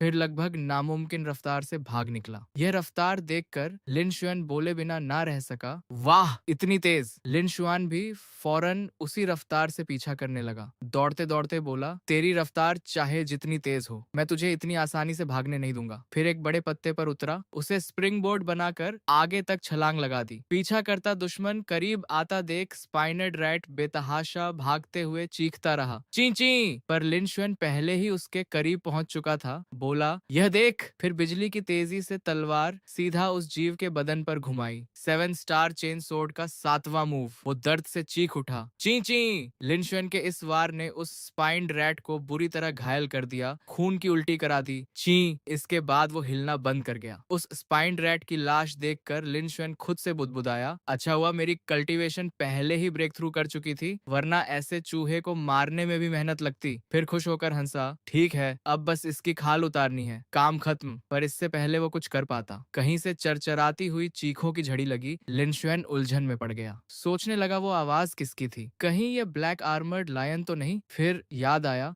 बढ़िया, इसके घोंसले के पास ही तो 50 साल पुराना हेवनली फ्लेम फ्लावर होना चाहिए। यह सोचकर लिन शुआन ने फौरन स्पाइनोड्रेट का काम निपटाया ताकि मिशन आगे बढ़ा सके। इसे निपटाते ही जाकर देखता हूँ। एक ऊंची चट्टान पर बिल्कुल किनारे पर एक विशाल घोंसला था और थोड़ी दूर पर कुछ लोग घात लगाकर बैठे थे। असल में वो 50 साल पुराना हेवनली फ्लेम फ्लावर उसी घोंसले के बीचों बीच उग रहा था। घात में बैठे 3 आदमियों में से एक ने बाकियों को तसल्ली दी, सब लोग बस थोड़ी और हिम्मत रखो, वो 50 साल पुराना हेवनली फ्लेम फ्लावर हमारे ठीक सामने है। दूसरे ने चिंता से कहा, mid tier second grade demonic beasts में सबसे मुश्किल ये ब्लैक आर्मर्ड लायन ही है। फिर ध्यान से समझाया, पहली बात, ब्लैक आर्मर्ड लायन एक उड़ने वाला डेमोनिक बीस्ट है। अगर तुम्हारे पास लॉन्ग रेंज अटैक ना हो तो इसे मारना मुश्किल है। दूसरी बात, ये झुंड में रहते हैं, अकेले शायद ही कभी दिखें, एक बार सामने आ जाएं तो दर्जनों या सैकड़ों साथ में होते हैं। पूरी एनालिसिस के बाद उसने बाकी दोनों को सलाह दी, जैसे ही ये खाना ढूंढने उड़ते हैं हमारा मौका आएगा। उसी वक्त वो ब्लैक आर्मर्ड लायन शान से आसमान में उड़ रहा था। उस चट्टान के इर्द गिर्द चक्कर काटता रहा जहाँ हेवनली फ्लेम फ्लावर उगा था। फूल का इंतजार करते उन तीनों में से एक बोल पड़ा, बॉस, 3 दिन 3 रातों से यहीं घात लगाए बैठे हैं। फिर दोनों बिना रुके शिकायत करने लगे, थक चुका हूँ, भूख से बुरा हाल है, बस बचा रहा हूँ। मेरा भी वही हाल है। इनका हौसला टूटता देख सरगना ने डांटा, जो भी हो अभी हार मत मानना, वरना हमारी लगभग पूरी हो चुकी मेहनत बर्बाद हो जाएगी। ठीक उसी वक्त ब्लैक आर्मर्ड लायन कहीं और उड़ने का इशारा देने लगा। यह देखकर सरगना फौरन चिल्लाया, वहां देखो, ये जाने वाला है, यही हमारा मौका है। पर उसकी बात पूरी होने से पहले जिस डाल पर वो खड़ा था उस पर एक तेज टक्कर लगी। जोरदार आवाज ने ब्लैक आर्मर्ड लायन का ध्यान खींच लिया। वो पलटकर देखते हुए चीखा, क्री! तीनों घबरा गए। समझ ही नहीं आया क्या हुआ। सबके चेहरे सफेद पड़ गए। ये डाल अचानक क्यों टूट गई? पर तब तक ब्लैक आर्मर्ड लायन उनके छिपने की जगह तक पहुंच चुका था। गुस्से से चीखता, क्वैक क्वैक क्वैक क्वैक, चीखते हुए उन तीनों पर टूट पड़ा। यह देखकर तीनों बुरी तरह भाग खड़े हुए। ओह भागो! सरगना लगभग रोने की हालत में था। भगवान, ये ऐसे कैसे हो गया? इसके बाद पूरे उजाड़ पहाड़ों और जंगल में तीखी चीखें गूंजती रहीं। लिनशुएन ने फौरन मौका पकड़ा, सीधा उस जगह की तरफ लपका जहां हेवनली फ्लेम फ्लावर उगा था। ब्लैक आर्मर्ड लायन को उन तीनों का पीछा करते देख अपराध बोध भरी हंसी हंसा, हाँ, सच में माफी चाहता हूँ, पर अपने मकसद तक जल्दी पहुंचने के लिए थोड़ी चालबाजी करनी ही पड़ी। इतना कहकर बिना देर किए उसने हेवनली फ्लेम फ्लावर उखाड़ लिया। फूल हाथ में लिए लिन शुआन खुशी से हंस पड़ा। 50 साल पुराना हेवनली फ्लेम फ्लावर अब मेरा है। फौरन उसे संभाल कर रख लिया। चुपचाप अपने पूरे किए मिशंस का हिसाब लगाने लगा। अभी तक 16 में से 15 मिशंस पूरे हो चुके हैं, कुल मिलाकर 38 कंट्रीब्यूशन पॉइंट्स। बस अफसोस अभी तक आयरन राइनोसिरस बुल नहीं मिला। इसे मार पाता तो 10 से ज्यादा कंट्रीब्यूशन पॉइंट्स और मिल जाते। लिनशुएन कुछ देर हिसाब लगाता रहा। अभी पहले वाले 133 पॉइंट्स और अभी के सारे पॉइंट्स मिलाकर कुल 270 हो जाते हैं। तियानलुओ माउंटेन सीक्रेट रियलम में जाने का मौका पाने के लिए जरूरी 500 पॉइंट्स में से अब भी 229 कम है। यह सोचकर लिन शुआन का हौसला बढ़ गया। चेहरे पर पक्का इरादा साफ झलकने लगा। खुद से बोला, तियानलुओ माउंटेन सीक्रेट रियलम में जाने के दिन में अभी करीब 2 महीने बाकी हैं। अगर और मेहनत करूं तो वक्त पर पहुंच ही जाऊंगा। जोश और ताकत से भरकर लिन शुएन बोला, ठीक है, आगे बढ़ते रहो। गर्म धूप उस विशाल जंगली पहाड़ी इलाके पर फैली, जैसे इस दृढ़ निश्चयी युवक का हौसला और बढ़ाने के लिए लगातार नाच रही हो। इधर ली चुआन खुश होकर सोचने लगा, भगवान भी मेरी मदद कर रहा है। मेरा भाई आखिरकार लौट आया। उसका नाम था ली शुएन, तियानजी सेक्ट का एक डिसाइपल, जिसकी कल्टीवेशन बॉडी रिफाइनिंग रेल्म के 9वें लेवल की छोटी तक पहुंच चुकी थी। अपनी उम्र के डिसाइपल्स के मुकाबले ली शुएन को जीनियस कहा जा सकता था। 3 दिन बाद तियानजी सेक्ट के मिशन हॉल में लिन शुएन ने अपने मारे हुए मॉन्स्टर्स के सिर मेज पर रख दिए। सब हैरान होकर घूरते रह गए, आपस में बातें करने लगे। ये कैसे मुमकिन है? लिन शुएन ने सच में इतने सारे मिशंस पूरे कर लिए, एक साथ 10 से ज्यादा मिशंस? गजब है। इसने तो हेवनली फ्लेम फ्लावर वाला मिशन भी पूरा कर लिया। ये तो सिर्फ बॉडी रिफाइनिंग रियलम के 5वें लेवल की अर्ली स्टेज पर है, फिर भी mid tier second grade demonic beast मारने वाला मिशन पूरा कर लिया। बुजुर्ग ने भी हैरानी से पूछा, लिन शुएन, ये सब तूने अकेले किया? उसने जवाब दिया, जी हाँ। फौरन कार्ड पर दर्ज करते हुए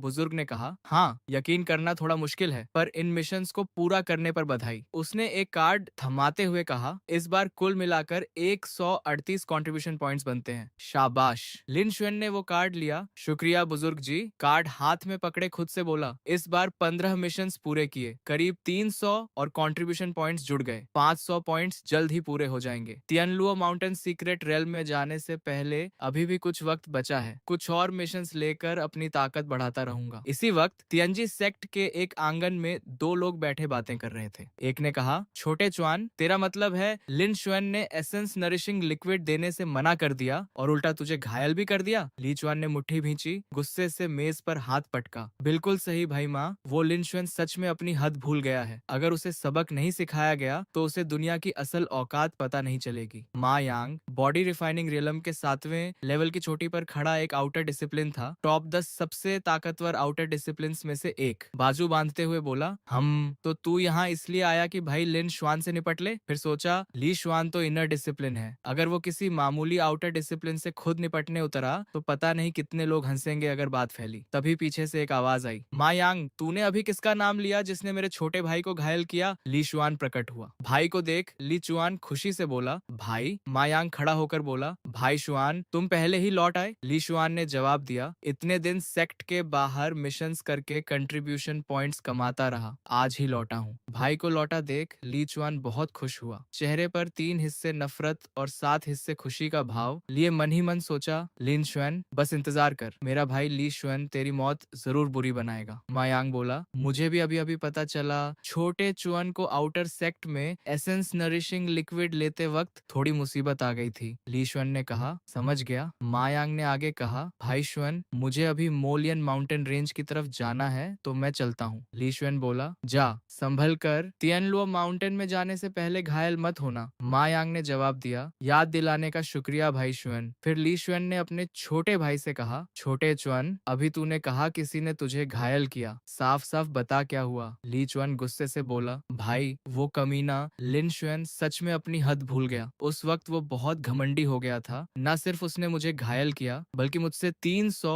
लो ग्रेड स्पिरिट स्टोन्स भी छीन लिए। इसके बाद उसने उल्टा बुजुर्ग से मेरी शिकायत करके मुझे मुश्किल में भी डाला। ली शुएन बोला, जो तूने बताया उसके हिसाब से लिन शुएन का एप्टीट्यूड और टैलेंट औसत ही है। उसकी कल्टीवेशन भी तुझसे 2 लेवल नीचे है। अगर वो जीनियस नहीं तो तुझे कैसे हरा सकता है? गुस्से में उठते हुए ली चुआन बोला, भाई मुझे भी उम्मीद नहीं थी। लिन शुएन ने असल में 1 स्टार लिंक सोर्ड सीखने में कामयाबी पाई है। ली शुएन चौंक गया, क्या 1 स्टार लिंक सोर्ड तो बेहद मुश्किल है सीखनी। सेक्ट के अंदर भी बहुत कम लोग इसे सीख पाए हैं। फिर भी लिन शुएन एक आउटर डिसाइपल होकर भी सच में सीख गया। छोटे चुआन, जब उसने तुझे घायल करने की हिम्मत की है तो हम 10 गुना करके लौटाएंगे। ली चुआन बचकानी हंसी हंसा, बहुत बढ़िया। ली शुएन ने एक हाथ से पत्थर की मेज चूर चूर कर दी। ऊपरी सतह का एक हिस्सा तोड़ते हुए बोला, पर अभी नहीं। ली चुआन उलझकर पूछा, क्यों? उसका हाथ और कस गया। मेज का एक और हिस्सा तोड़ते हुए बुरी नजरों से बोला, मैं खुद हाथ नहीं लगाना चाहता, चाहे उसकी हैसियत या ताकत कुछ भी हो। लिन शुएन मेरे बराबरी का नहीं। इसके अलावा मुझे जल्द ही कुछ वक्त के लिए सेक्लूजन में जाना है। ली चुआन फौरन पूछा, भाई क्या तुम हेवनली रियलम में ब्रेक थ्रू करने जा रहे हो? उसने जवाब दिया, नहीं, कुछ दिन पहले मोलियन माउंटेन रेंज में मिशंस करते वक्त मैंने एक peak 3rd grade demonic beast मार डाला। इससे मेरे डांटियन को थोड़ा नुकसान पहुंचा। उसकी आंखों में नाराजगी झलकी। बोला, पर इतना होने के बावजूद तूने मुझे सच में निराश किया। तेरी कल्टीवेशन लिन शुएन से ज्यादा थी। तेरे साथ 2 मददगार भी थे। फिर भी आखिर में वो तुझे इतना पीट गया कि तू लड़ने लायक भी नहीं बचा। ली चुआन हकलाते हुए बोला, भाई मैं ली शुएन चिल्लाया, कल से 2 और लोगों को साथ लेकर मोलियन माउंटेन रेंज में ट्रेनिंग करने जा। जब वहां से लौटेगा मुझे एक बदला हुआ इंसान देखने की उम्मीद है। ली चुआन बोला, जी भाई। ली शुएन ने एक जेम स्टोन निकाल कर कहा, और हाँ, इस पत्थर को संभाल कर रखना, अगर कभी खतरे में पड़े तो इसे कुचल देना। ली चुआन उलझकर पूछा, यह क्रिस्टल किस काम का है? ली शुएन ने जवाब दिया, इस क्रिस्टल को मैसेज ट्रांसमिशन स्टोन कहते हैं। इसका काम बिल्कुल नाम जैसा ही है। यह किसी और तक जानकारी पहुंचाने के काम आता कहता है, यह स्टोन्स एक मदर चाइल्ड जोड़े में आते हैं। अगर एक कुचला जाए तो दूसरा भी टूट जाता है। जिसके पास दूसरा स्टोन होगा उसे संदेश मिल जाएगा और वो उस जगह पहुंच सकता है। ली चुआन फौरन बोला, भाई समझ गया, जब तुम सिक्लूजन से बाहर आओगे मैं तुम्हें दिखाऊंगा मैं कितना ताकतवर बन चुका हूँ। ली शान उत्साह से बोला, अब बारी है मेरे छोटे भाई की। आधे महीने बाद मोलियन माउंटेन रेंज में लिनशन जंगल में किसी चीज का पीछा करते हुए दौड़ रहा था। एक काली परछाई तेजी से उसकी तरफ लपकी। पीछे से एक बैल उस पर झपटा। उसने कहा, आजा। मौका पकड़कर लिनशन उछला, एक पेड़ पर पैर टिकाकर छलांग लगाई, दूर जा गिरा। घमंड से बोला, ऐसे ही टक्कर मारता रहे, एक बार चकरा गया तो अगले बार में तुझे खत्म कर दूंगा। बैल पेड़ से जा टकराया, उसका पूरा बदन सुन्न हो गया। पेड़ भी जोर से हिल गया। लिनशन जमीन पर उतरकर घमंड से बोला, जैसा सोचा था बड़ा सीधा साधा है, लगता है यह मिशन भी आसान रहेगा। तभी अचानक कुछ नजर आया। वो चौंक गया। वही विशाल पुराना पेड़ ठीक वहीं गिर पड़ा जहां वो खड़ा था। सौभाग्य से लिनशेन वक्त पर बच निकला। बोला, यह तो बहुत ज्यादा हो गया, इतना बड़ा पेड़ भी गिरा सकता है यह। बैल गरजा, मुंह, फिर उसकी तरफ दौड़ पड़ा। जैसे ही वो झपटा,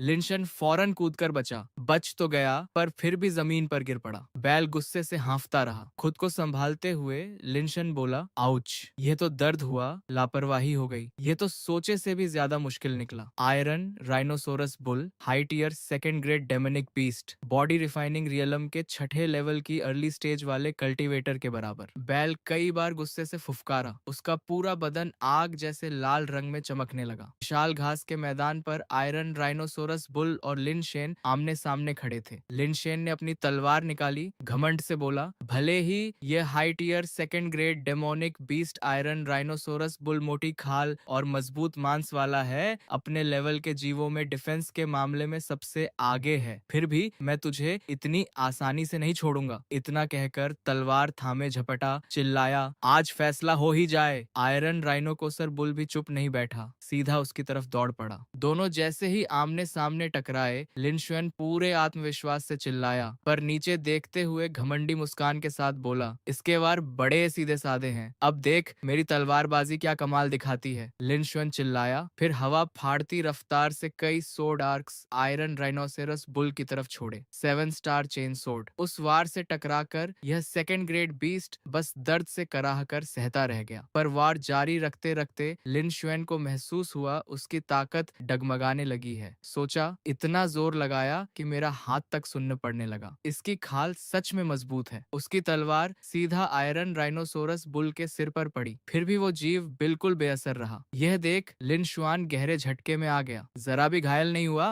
पीछे हटते हुए सोचा, अगर ऐसा है तो फिर एक और मूव चला दिया। देख मेरा 7वां स्टार सोड मूव। तुरंत उसकी जगह से एक तेज रोशनी की किरण आयरन राइनोसेरस बुल की तरफ छूटी। धूल का बादल उठ खड़ा हुआ। यह देखकर लिनशुआन घमंडी हंसी हंसा, इस दूरी से मेरा वार खाकर मरे न मरे, कम से कम बुरी तरह घायल तो जरूर होगा। पर तभी घने धूल के बादल से आयरन राइनोसरस बुल की गुर्राहट फिर सुनाई दी। वो यकीन ना कर सका। क्या?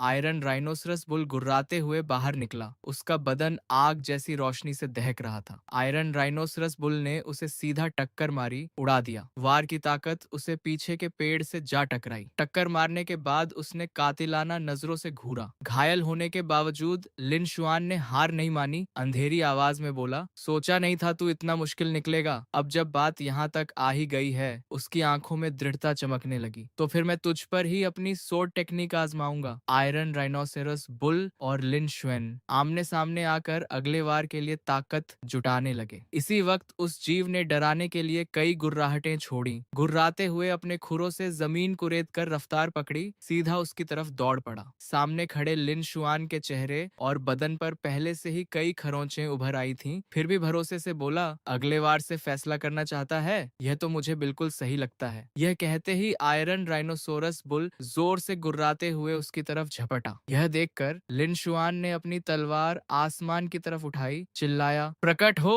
1000 ब्लेड्स। यह कहते ही हजारों ब्लेड्स उस जीव की तरफ छूट पड़ी। आयरन राइनोसरस बुल को अब भी समझ नहीं आया क्या हो रहा है। आसमान की तरफ ऊपर देखने लगा। यह मौका पाकर लिनशुआन फौरन झपटा। जाओ। यह कहते ही हजारों हजारों ब्लेड्स एक साथ नीचे बरस पड़ी, बिना उसे संभलने का मौका दिए उसके बदन में घुस गईं। आयरन राइनोसोरस बुल गुर्राया, कराहा, खून की उल्टी की, पर यही काफी नहीं था। लिन शुआन पहले ही इस मौके का फायदा उठाकर उस जीव की तरफ दौड़ पड़ा था। जब तक वो अब भी ब्लेड्स की बारिश से जूझ रहा था, लिन शुआन उसके करीब पहुंच चुका था। दौड़ते हुए तलवार तानकर बोला, देख मेरा घूमता वार। फिर उसकी तलवार घूमने लगी, वैसे ही दौड़ती चली गई जैसे कुछ भांप लिया हो। आयरन राइनोसोरस बुल ने जोर से गुर्राहट छोड़ी, पर तब तक लिन शुआन तलवार से उस राक्षस को बीचों बीच काट चुका था। जीव दो टुकड़ों में बंट गया, खून बहने लगा, दर्द से चीखता रहा। आखिरकार आयरन राइनोसरस बुल आंखें खुली छोड़कर मर गया। लिन शुआन बस वहीं खड़ा उसे देखता रहा, फिर मुस्कुराकर बोला, सोचा नहीं था ना मेरी यह आनंद तलवार तेरी खाल तक काट सकती है। गैंडे की खाल, गैंडे का सींग, गैंडे की नसें सब काम आएंगी। सेक्ट का मिशन तो बस सींग मांगता है। लिन शुआन उस जीव को देखते हुए हिसाब लगाने लगा। बाकी खाल, पंजे और दूसरे हिस्सों को बाजार ले जाकर स्पिरिट स्टोन्स में एक्सचेंज कर सकता हूँ। एक तीर से दो शिकार। मैं सच में एक जीनियस हूँ। चलते चलते लिन शुआन को याद आया, 28 मिशंस में से 11 पूरे हो चुके हैं, यानी अभी 17 बाकी हैं। फिर अभी अभी की लड़ाई में काफी घायल हुए बदन को संभालते हुए बोला, आजकल लगातार मिशंस करते करते आराम ही नहीं मिल रहा, और इस एमोलियन माउंटेन रेंज में सिर्फ डिमोनिक बीस्ट से ही नहीं, इंसानों से भी सावधान रहना पड़ता है। आगे बोला, कुछ लोग यहाँ सिर्फ जल्दी स्पिरिट स्टोन्स कमाने आते हैं, दूसरों की मदद नहीं करते, उल्टा इकट्ठा किया हुआ माल लूट लेते हैं। इसलिए थोड़ा और संभल कर रहना ही बेहतर है। फिर अपनी चमकती हुई सुनहरी रिंग को देखकर खुशी से मुस्कुराया, मेरी रिंग लगभग भर चुकी है। रिंग हाथ में लिए हंसकर बोला, अगर यह सब बेच दूं तो पक्का 500 लो ग्रेट स्पिरिट स्टोन से कम की नहीं होगी। पर तभी दूर से धुएं की एक हल्की लकीर उड़ती आई। यह धुआं देखकर लिन शुआन को थोड़ी हैरानी हुई।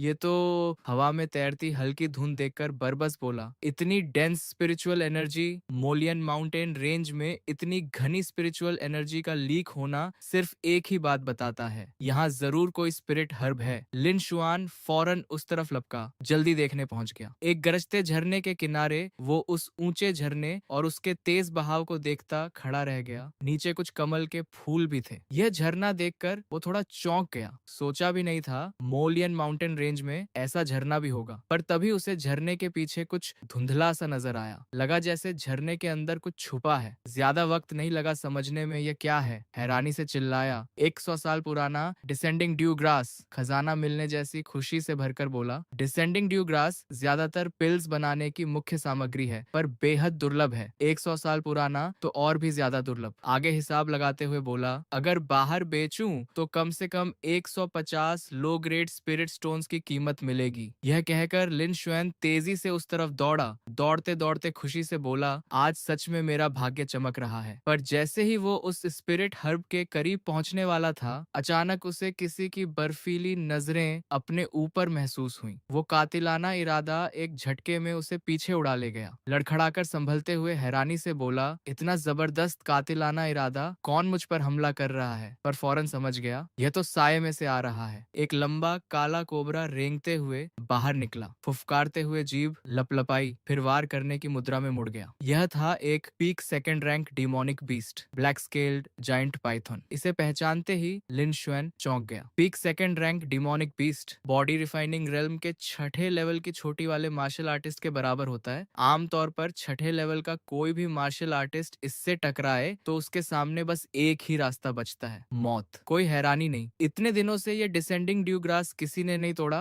ये ब्लैक स्केल्ड पाइथन इसकी रखवाली कर रहा था। फिर भी वो घबराया नहीं, बल्कि उत्साह से मुस्कुराया। इस बार तो सच में बड़ी लॉटरी लग गई। पाइथन अचानक हिला, उसे थोड़ा चौंका गया। जैसे ही उसकी पूंछ वार करने वाली थी, वो फौरन बचकर हट गया। लिन शुआन ने तलवार निकाली, चिल्लाया, यह ले हेवनली ब्लेड। फौरन हजारों ब्लेड्स पाइथन की तरफ छूट पड़ी। ब्लैक स्केल्ड जाइंट पाइथन, मर जा। पर जैसे ही वो ब्लेड्स गिरकर उस राक्षस में घुसने वाली थीं, वो जीव मानो कोई दिव्य कवच पहने हुए हो, उन सबको पूरी तरह बेअसर कर दिया। अपना वार पूरी तरह बेकार जाते देख वो हैरान रह गया। क्या हेवनली ब्लेड भी बेअसर रहा? इस ब्लैक स्केल्ड जाइंट पाइथन का डिफेंस तो गजब का है। लिन शुआन मन ही मन सोचने लगा, अपनी अभी की ताकत से शायद मैं इस ब्लैक स्केल्ड जाइंट पाइथन से टक्कर नहीं ले सकता। उसे रुका हुआ देखकर पाइथन ने हरकत की, मुंह खोलकर सीधा हमला करने आया, पर सौभाग्य से वो जल्दी संभलकर ऊपर उछल गया। पाइथन मानो पहले से भांप चुका हो, अपनी पूंछ उसकी तरफ घुमा दी। यह तो बुरा हुआ। अगले ही पल लिन शुएन बुरी तरह घायल हो गया। फिर भी वो ब्लैक स्केल्ड पाइथन पीछा नहीं छोड़ रहा था, लगातार उसे घूरता फुफकारता रहा। जैसे ही वो जमीन पर उतरा, पाइथन फौरन उसके चारों तरफ लिपट गया, फिर अपने बदन को कस लिया, उसे कुचलने वाले दबाव में फंसा लिया। ब्लैक स्केल्ड पाइथन लगातार फुफकारता रहा। खुद को कसते हुए महसूस कर लिन शुआन ने सोचा, इस बार सच में गया। ब्लैक स्केल्ड पाइथन ने लिन शुआन को कसकर जकड़ लिया। वो चाहे जितना जोर लगाता, छूट नहीं पा रहा था। उसकी घबराहट और बढ़ गई। खत्म, क्या सच में इस बार यहीं मर जाऊंगा? उसे छटपटाकर बचने की कोशिश करते देख वो जीव और जोर से भींच गया। दर्द से चीख निकल पड़ी। साले! ब्लैक स्केल्ड पाइथन ने मुंह खोलकर लिन शुआन पर हमला करने ही वाला था कि अचानक एक रोशनी की किरण फूट पड़ी और जोरदार धमाके के साथ ब्लैक स्केल्ड जायंट पाइथन ने अपने ही बदन को काट लिया। खुद को काटने से उसे भयंकर दर्द हुआ। चीखते हुए आखिरकार उसने लिन शुआन को छोड़ दिया। छोड़ा तो, पर फिर से उस पर फुफकारने लगा, जिससे लिन शुआन डर कर नीचे झुक गया। ऊपर देखा तो उसके घाव नजर आए। वो सन्न रह गया। उसे खुद समझ नहीं आया इसने कैसे हमला किया, फिर उल्टा खुद ही घायल हो गया। ब्लैक स्केल्ड जायंट पाइथन घायल है। ये हुआ क्या? मैंने तो साफ कोई वार नहीं किया। उसने शक से अपनी रिंग की तरफ देखा। क्या ये रिंग से आया? लिन शुएन उत्सुकता से वजह ढूंढने लगा। अंदर सिर्फ 10 लो ग्रेड स्पिरिट स्टोन्स, कुछ कपड़े, कई पिल्स और वो टूटी तलवार की मूठ थी। पर तभी अचानक उसे उस टूटी तलवार का ख्याल आया। ठीक उसी पल रिंग के अंदर से एक टूटी तलवार की चमकती हुई छवि उभरी। फिर वो टूटी तलवार खुद उसकी आंखों के सामने प्रकट हो गई। वो सन्न रह गया। क्या? टूटी तलवार खुद ब खुद बाहर आ गई। ब्लैक स्केल्ड पाइथन अभी भी फुफकार रहा था, पर अब वो फुफकार भयंकर चीख में बदलने लगी। खुद ब खुद बाहर आई वो टूटी तलवार भी अजीब तरीके से चमकने लगी। यह देखकर लिन शुएन पूरी तरह सन्न रह गया। ये टूटी तलवार लगातार कंपन क्यों छोड़ रही है? जल्दी ही उसके चारों तरफ चमकदार नीली सफेद किरणें उभर आईं, जिससे ब्लैक स्केल्ड पाइथन और तड़पने लगा और जोर से चीखने लगा। ब्लैक स्केल्ड जायंट पाइथन आगे झपटा, जीभ लपलपाई, कई बार फुफकारा। लिन शुएन घबरा गया। क्या अभी वाला वॉर भी ब्लैक स्केल्ड जायंट पाइथन पर बेअसर रहेगा? तभी अचानक अनगिनत स्लैशेस छूट पड़ी। सांप कई बार तीखी चीखें मारता रहा और वो विशाल पाइथन कई टुकड़ों में कट गया। जमीन पर बिखरे पाइथन के टुकड़े देखकर लिन शुएन वहीं ठगा सा खड़ा रह गया। चिल्लाया, इतना ताकतवर! जमीन में गड़ी उस तलवार को देखकर बोला, ये टूटी तलवार सच में इतनी जबरदस्त सोर्ड फोर्स छोड़ सकती है। फिर अचानक कुछ ख्याल आया, नहीं, ये सोर्ची नहीं है, ये सोर्ड मोमेंटम होना चाहिए। सोर्ड मोमेंटम सोर्ची से अलग चीज है। कोई भी मार्शल आर्टिस्ट सोर्ची कल्टीवेट कर सकता है, पर सोर्ड मोमेंटम समझने के लिए बेहद गहरी कॉम्प्रिहेंशन चाहिए होती है। सोर्ड मोमेंटम सोर्ड इंटेंट की पहली अवस्था है। अगर कोई सोर्ड मोमेंटम समझ ले तो उसमें सोर्ड इंटेंट समझने की भी काफी संभावना बन जाती है। आगे सोचा नहीं था इस टूटी तलवार में सोर्ड मोमेंटम मौजूद होगा। अचानक तलवार के चारों तरफ रोशनी की एक किरण फूट पड़ी। फिर हजारों किरणें उसके पीछे पीछे उड़ी, हर अर्धचंद्राकार किरण चमकती हुई। लिन शुएन हैरान रह गया। ये अचानक सोर्ड मोमेंटम क्यों छोड़ रही है? कहीं ये सोर्ड मोमेंटम की धाराएं मेरी तरफ तो नहीं आ रही? फिर सोर्ड मोमेंटम का एक पूरा सैलाब लिन शुएन की तरफ बढ़ चला। उसकी आंखें बुरी तरह फैल गईं। सामने एक विशाल सेना की छवि उभरी। हजारों हजार टेराकोटा सोल्जर्स उसके सामने खड़े थे। लिन शुआन चौंक गया। इतने सारे सैनिक अचानक कहां से आए? तभी उसके बगल में एक रहस्यमयी काला धुआं उभरा। लिन शुआन चकित होकर घूरता रह गया। हैं? अचानक उसके चेहरे के भाव बदल गए। लिन शुआन बड़ी क्रूरता से मुस्कुराया, बोला, मार डालो। काला धुआं लिन शुएन के चारों तरफ लिपट गया और शैतानी अंदाज में बोला, मुझे मारना है? उलझन में बुदबुदाया, यह क्या हो रहा है? ये दूसरा मैं कहां से आ गया? उसने अपने ही दूसरे रूप को देखा, रहस्यमयी काले धुएं में लिपटा, क्रूर मुस्कान लिए। वो उछला, तलवार नीचे झुला दी। वो दूसरा रूप पागलों की तरह सेना पर टूट पड़ा, चिल्लाते हुए, मारो मारो मारो मारो। अचानक एक वार से पूरी टेराकोटा आर्मी उड़ गई। सैनिक चूर चूर होकर बिखर गए। उनके बदन से खून बहने लगा। वो दूसरा रूप और भी उत्तेजित हो गया, लगातार वार करता रहा, हंसते हुए सेना के बीच से गुजरता रहा, मुंह से लगातार चीखता, मारो मारो मारो। लिन शुएन हांफते हुए बोला, बहुत डरावना है यह इंसान तो जैसे स्वर्गीय सेनाओं और अनगिनत सैनिकों का कत्लेआम कर रहा है, पागलों की तरह काट रहा है, बिल्कुल किसी दुष्ट प्रेत जैसा। तभी तभी एक कटे हुए सैनिक की बांह हिली। वो दूसरा रूप खून से पूरी तरह लथपथ होकर भी बुरी तरह पागलपन से बोला, मारो मारो। फिर जोर से चिल्लाया, मारो मारो मारो। उसने अपनी तलवार की नोक लिन शुआन की तरफ मोड़ दी। लिन शुआन बोला, क्या मैं तेरा अगला निशाना हूँ? उफ, मैं तुझसे हारने वाला नहीं। वो दूसरा रूप बोला, मारो, और झपट पड़ा। लिन शुआन हैरान रह गया। वो दूसरा रूप बहुत तेज था। एक ही वार में उसके आर पार गुजरते हुए उसके पूरे बदन पर हजारों घाव कर दिए। वो फौरन खून की उल्टी करने लगा। साला, ऐसा लग रहा है जैसे बदन के अंदर से कोई ताकत उमड़ रही हो। अभी मेरा पूरा बदन जैसे फटता जा रहा है। उसने एक हाथ से जोर से अपनी छाती पकड़ी, दर्द से चीखता रहा। अपने गले को पकड़ा। उसके बदन से वो रहस्यमयी काला धुआं उठने लगा। दर्द से चीख पड़ा। उस पल लिन शुआन के दिमाग में सिर्फ एक ही बात बची, मारो मारो मारो मारो। अचानक उसके बदन से खून की धार फूटी। वो मुंह के बल जमीन पर गिर पड़ा। लिन शुआन सोचने लगा, यह अब भी क्या था? क्या यह सोर्ड सोल था? सुना है कुछ बेहद शक्तिशाली स्पिरिचुअलिटी वाले हथियारों में अपनी खुद की सोल होती है, पर किसी स्पिरिट सोर्ड में सोर्ड सोल होना कोई आसान बात नहीं। एक स्पिरिट सोर्ड को पालने में कम से कम 100 साल लगते हैं, और उसमें सोर्ड सोल डालने के लिए तो शायद 500 साल भी कम पड़े। असल में इसकी सफलता की संभावना लगभग शून्य ही है। अचानक लिन शुआन ने खुद को पानी से भरी एक जगह में पाया, अपने उसी दूसरे रूप के सामने आमने सामने खड़ा। लिन शुआन ने उस दूसरे रूप से पूछा, तू असल में है कौन? कोई सोर्ड सोल? तूने मेरे बदन के साथ क्या किया? उस आकृति ने इशारा करते हुए कहा, सोर्ड मोमेंटम पहले ही तेरे बदन के साथ जुड़ चुका है। लिन शुआन ने उलझकर पूछा, तू किस बारे में बात कर रहा है? इसका मतलब क्या है? रुक, पहले साफ साफ समझा, मत जा। वो अचानक जाग गया। क्या ये सब सिर्फ एक भ्रम था? लिन शुआन ने अपना बदन टटोला, बोला, यह क्या हो रहा है? इतना खून बहा, फिर भी मेरे बदन पर एक खरोंच तक नहीं। तो जो अभी हुआ वो भ्रम नहीं था। और वैसे भी मुझे अपने डैन त्यान में महसूस हो रहा है जैसे तीन और स्वॉर्ड मोमेंटम की धाराएं जुड़ गई हों। उत्साह से बोला, क्या अभी जो तुमने कहा वो सच है? स्वॉर्ड मोमेंटम मेरे बदन के साथ जुड़ चुका है? यह तो बहुत बढ़िया है। सोर्ड मोमेंटम सोर्ड इंटेंट की पहली अवस्था है। अगर मैंने सोर्ड मोमेंटम समझ लिया तो सोर्ड इंटेंट समझने की संभावना भी बन गई है। आगे सोचा, पता नहीं इस टूटी तलवार का पिछला मालिक मार्शियल कल्टीवेशन में किस लेवल तक पहुंचा था। सोर्ड सोल तो शायद 100 साल में एक बार भी ना मिले, फिर भी मुझे मिल गया। मैं सच में बहुत भाग्यशाली हूँ। फिर लिन शुआन चिल्लाया, समेटो, अब लड़ाई का माल इकट्ठा करने का वक्त था। पर अचानक वो रुक गया। Descending due grass black scaled giant Python चिल्लाया, ये नहीं हो सकता, स्वॉर्ड सोल ने तो सब कुछ चीथड़े कर दिया। लिन शुआन बोला, ओह, कितने अफसोस की बात है। ब्लैक स्केल्ड जायंट पाइथन का सबसे कीमती हिस्सा उसके स्केल्स और नुकीले दांत होते हैं, पर स्वॉर्ड मोमेंटम ने उन दोनों को भी तोड़ फोड़ दिया। अब वो बेकार हो चुके हैं। अरे, वहां तो कुछ और भी दिख रहा है, जरा खोद कर देखता हूँ। थोड़ा और खोदा, खुशी से खोज निकाला, यह तो ब्लैक स्केल्ड जायंट पाइथन का इनर कोर है। पर आमतौर पर सिर्फ थर्ड रैंक और उससे ऊपर के जीव ही इनर कोर बना पाते हैं। यह ब्लैक स्केल्ड जायंट पाइथन तो सिर्फ peak second rank demonic beast था। यकीन नहीं होता इसका भी अपना इनर कोर है। किसी डेमोनिक बीस्ट का इनर कोर बड़ी कीमती चीज होती है, कीमती पिल्स बनाने की मुख्य सामग्री। स्पिरिट स्टोन्स में एक्सचेंज करूं तो पक्का 500 लो ग्रेड स्पिरिट स्टोन्स से कम की नहीं। मेरी स्टोरेज रिंग भी लगभग भर चुकी है। बेहतर होगा पहले घर जाकर सामान व्यवस्थित करूं, फिर बाजार जाकर स्पिरिट स्टोन्स में एक्सचेंज करूं। दृश्य बदलकर ली शुआन के 3 लोगों के ग्रुप पर पहुंचता है जो जंगल में चल रहे थे। ली शुआन के बगल में खड़े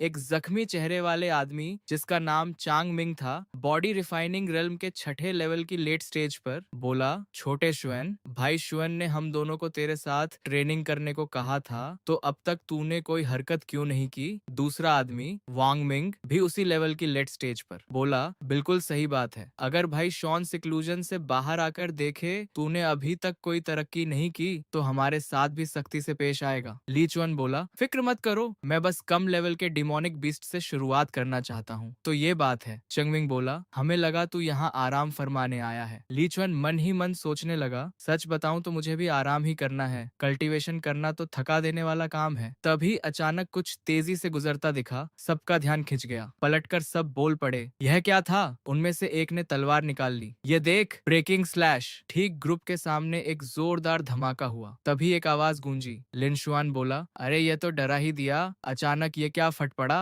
लिन शुआन, ली चुआन वहीं सन्न रह गया। लिन शुआन भी हैरान रह गया। ली चुआन, दोनों पक्ष कुछ पल एक दूसरे को घूरते रहे। ली चुआन जोर से हंस पड़ा, उंगली उसकी तरफ तानते हुए बोला, लिनशुआन, इतना बड़ा मोलियन माउंटेन रेंज है, फिर भी हम टकरा ही गए। लगता है ऊपर वाले ने पहले ही तय कर रखा था तू मेरे हाथ में ही गिरेगा। आज तो तू पक्का मरेगा। लिनशुआन ने लंबी सांस भरी, बोला, हाँ, मेरी किस्मत सच में खराब है, तुझसे ही टकरा गया। ली चुआन गुस्से से भड़क उठा। क्या कहा तूने? बगल में खड़ा वांग मिंग बोला, छोटे चुआन, यही है वो लिनशुआन जिसका जिक्र तू कर रहा था। ली चुआन बोला, बिल्कुल सही, यही है वो कमीना। वांग मिंग ने एक हुंकार भरी, धीरे धीरे सिर से पैर तक लिनशुआन को नाप डाला। ठंडे अंदाज में ठुड्डी सहलाते हुए बोला, बॉडी रिफाइनिंग रेल्म के 5वें लेवल की अर्ली स्टेज। लगता है यह तो बस औसत दर्जे का है। ली चुआन चौंक गया। 5वें लेवल की अर्ली स्टेज? मन ही मन सोचा, मुझे साफ याद है जब लिन शुएन ने मुझ पर हमला किया था तब वो सिर्फ चौथे लेवल की चोटी पर था। ये इतनी जल्दी कैसे सुधर गया? पर कोई फर्क नहीं पड़ता, अभी मेरे पीछे